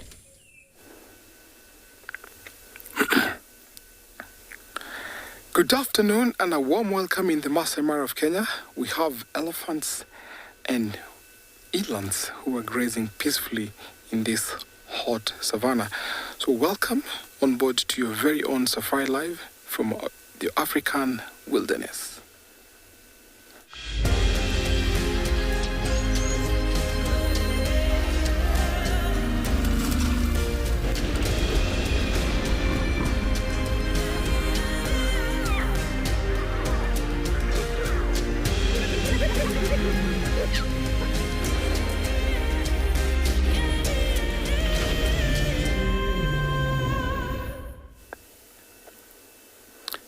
Good afternoon and a warm welcome to the Masai Mara of Kenya. We have elephants that are grazing slowly, peacefully walking, and we have elands in the background. My name is Tim, and behind camera we have Big James. It's a Friday, so I think they're gathering up here for their weekend. This is super nice to see about 3 families. We have that family there, and I think they're going to be joined by another family. They just come from a watering hole. Or sometimes this might be an extension of the herds, because when these herds becomes big, then they have to split up sometime and the family extend, which is eventually split up to join other new families, but the bond of the group is still the same. So you find that when these herds become big, 2 sisters will split from the matriarch, and then the other sister will carry on to form a small herd, and that herd consists of related family members, so sister, brother, and for that reason you find that the splitting herd, of course the sister that is split from the matriarch will become the new leader of the small herd, depending. So it's nice watching these 2 families here, and I'm going to sit here for a while since this is a very peaceful afternoon, the cloud cover and how they're grazing. So I'm going to take you over to another live location.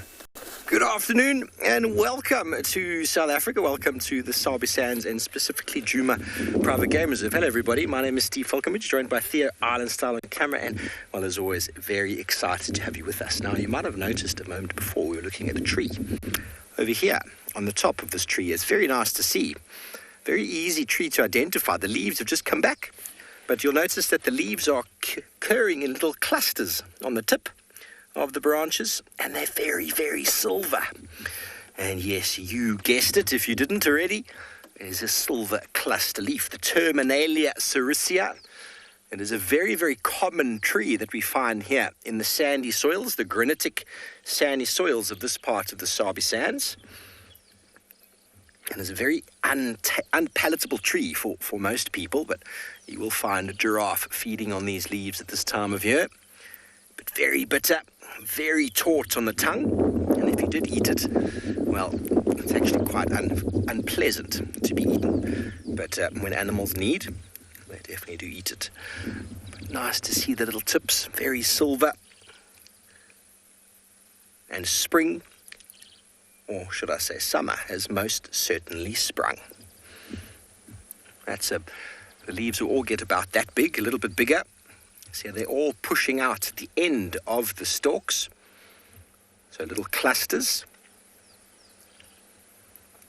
Terminalia, I think to mean to terminate on the end of the branch. And we'll be focusing on some more plants today, as well as some migratory birds.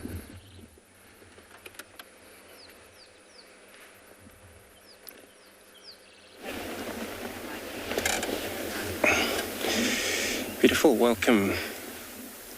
Good afternoon, everyone. Welcome to Djuma Private Game Reserve here, where today it's about 85 Fahrenheit, 29 degrees.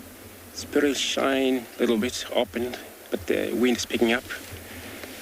As my name is Andrew, I'll be with you this afternoon, and on camera, that's Paul on camera. So we'll be just taking a look at that bird. We just see that it looks like it's come back to the different perch, which that is a lilac-breasted roller. It's the most common roller that we see around in this area, in this part of the Kruger National Park area, and that doesn't really migrate. Kendra, good afternoon. Welcome to your beautiful show this afternoon.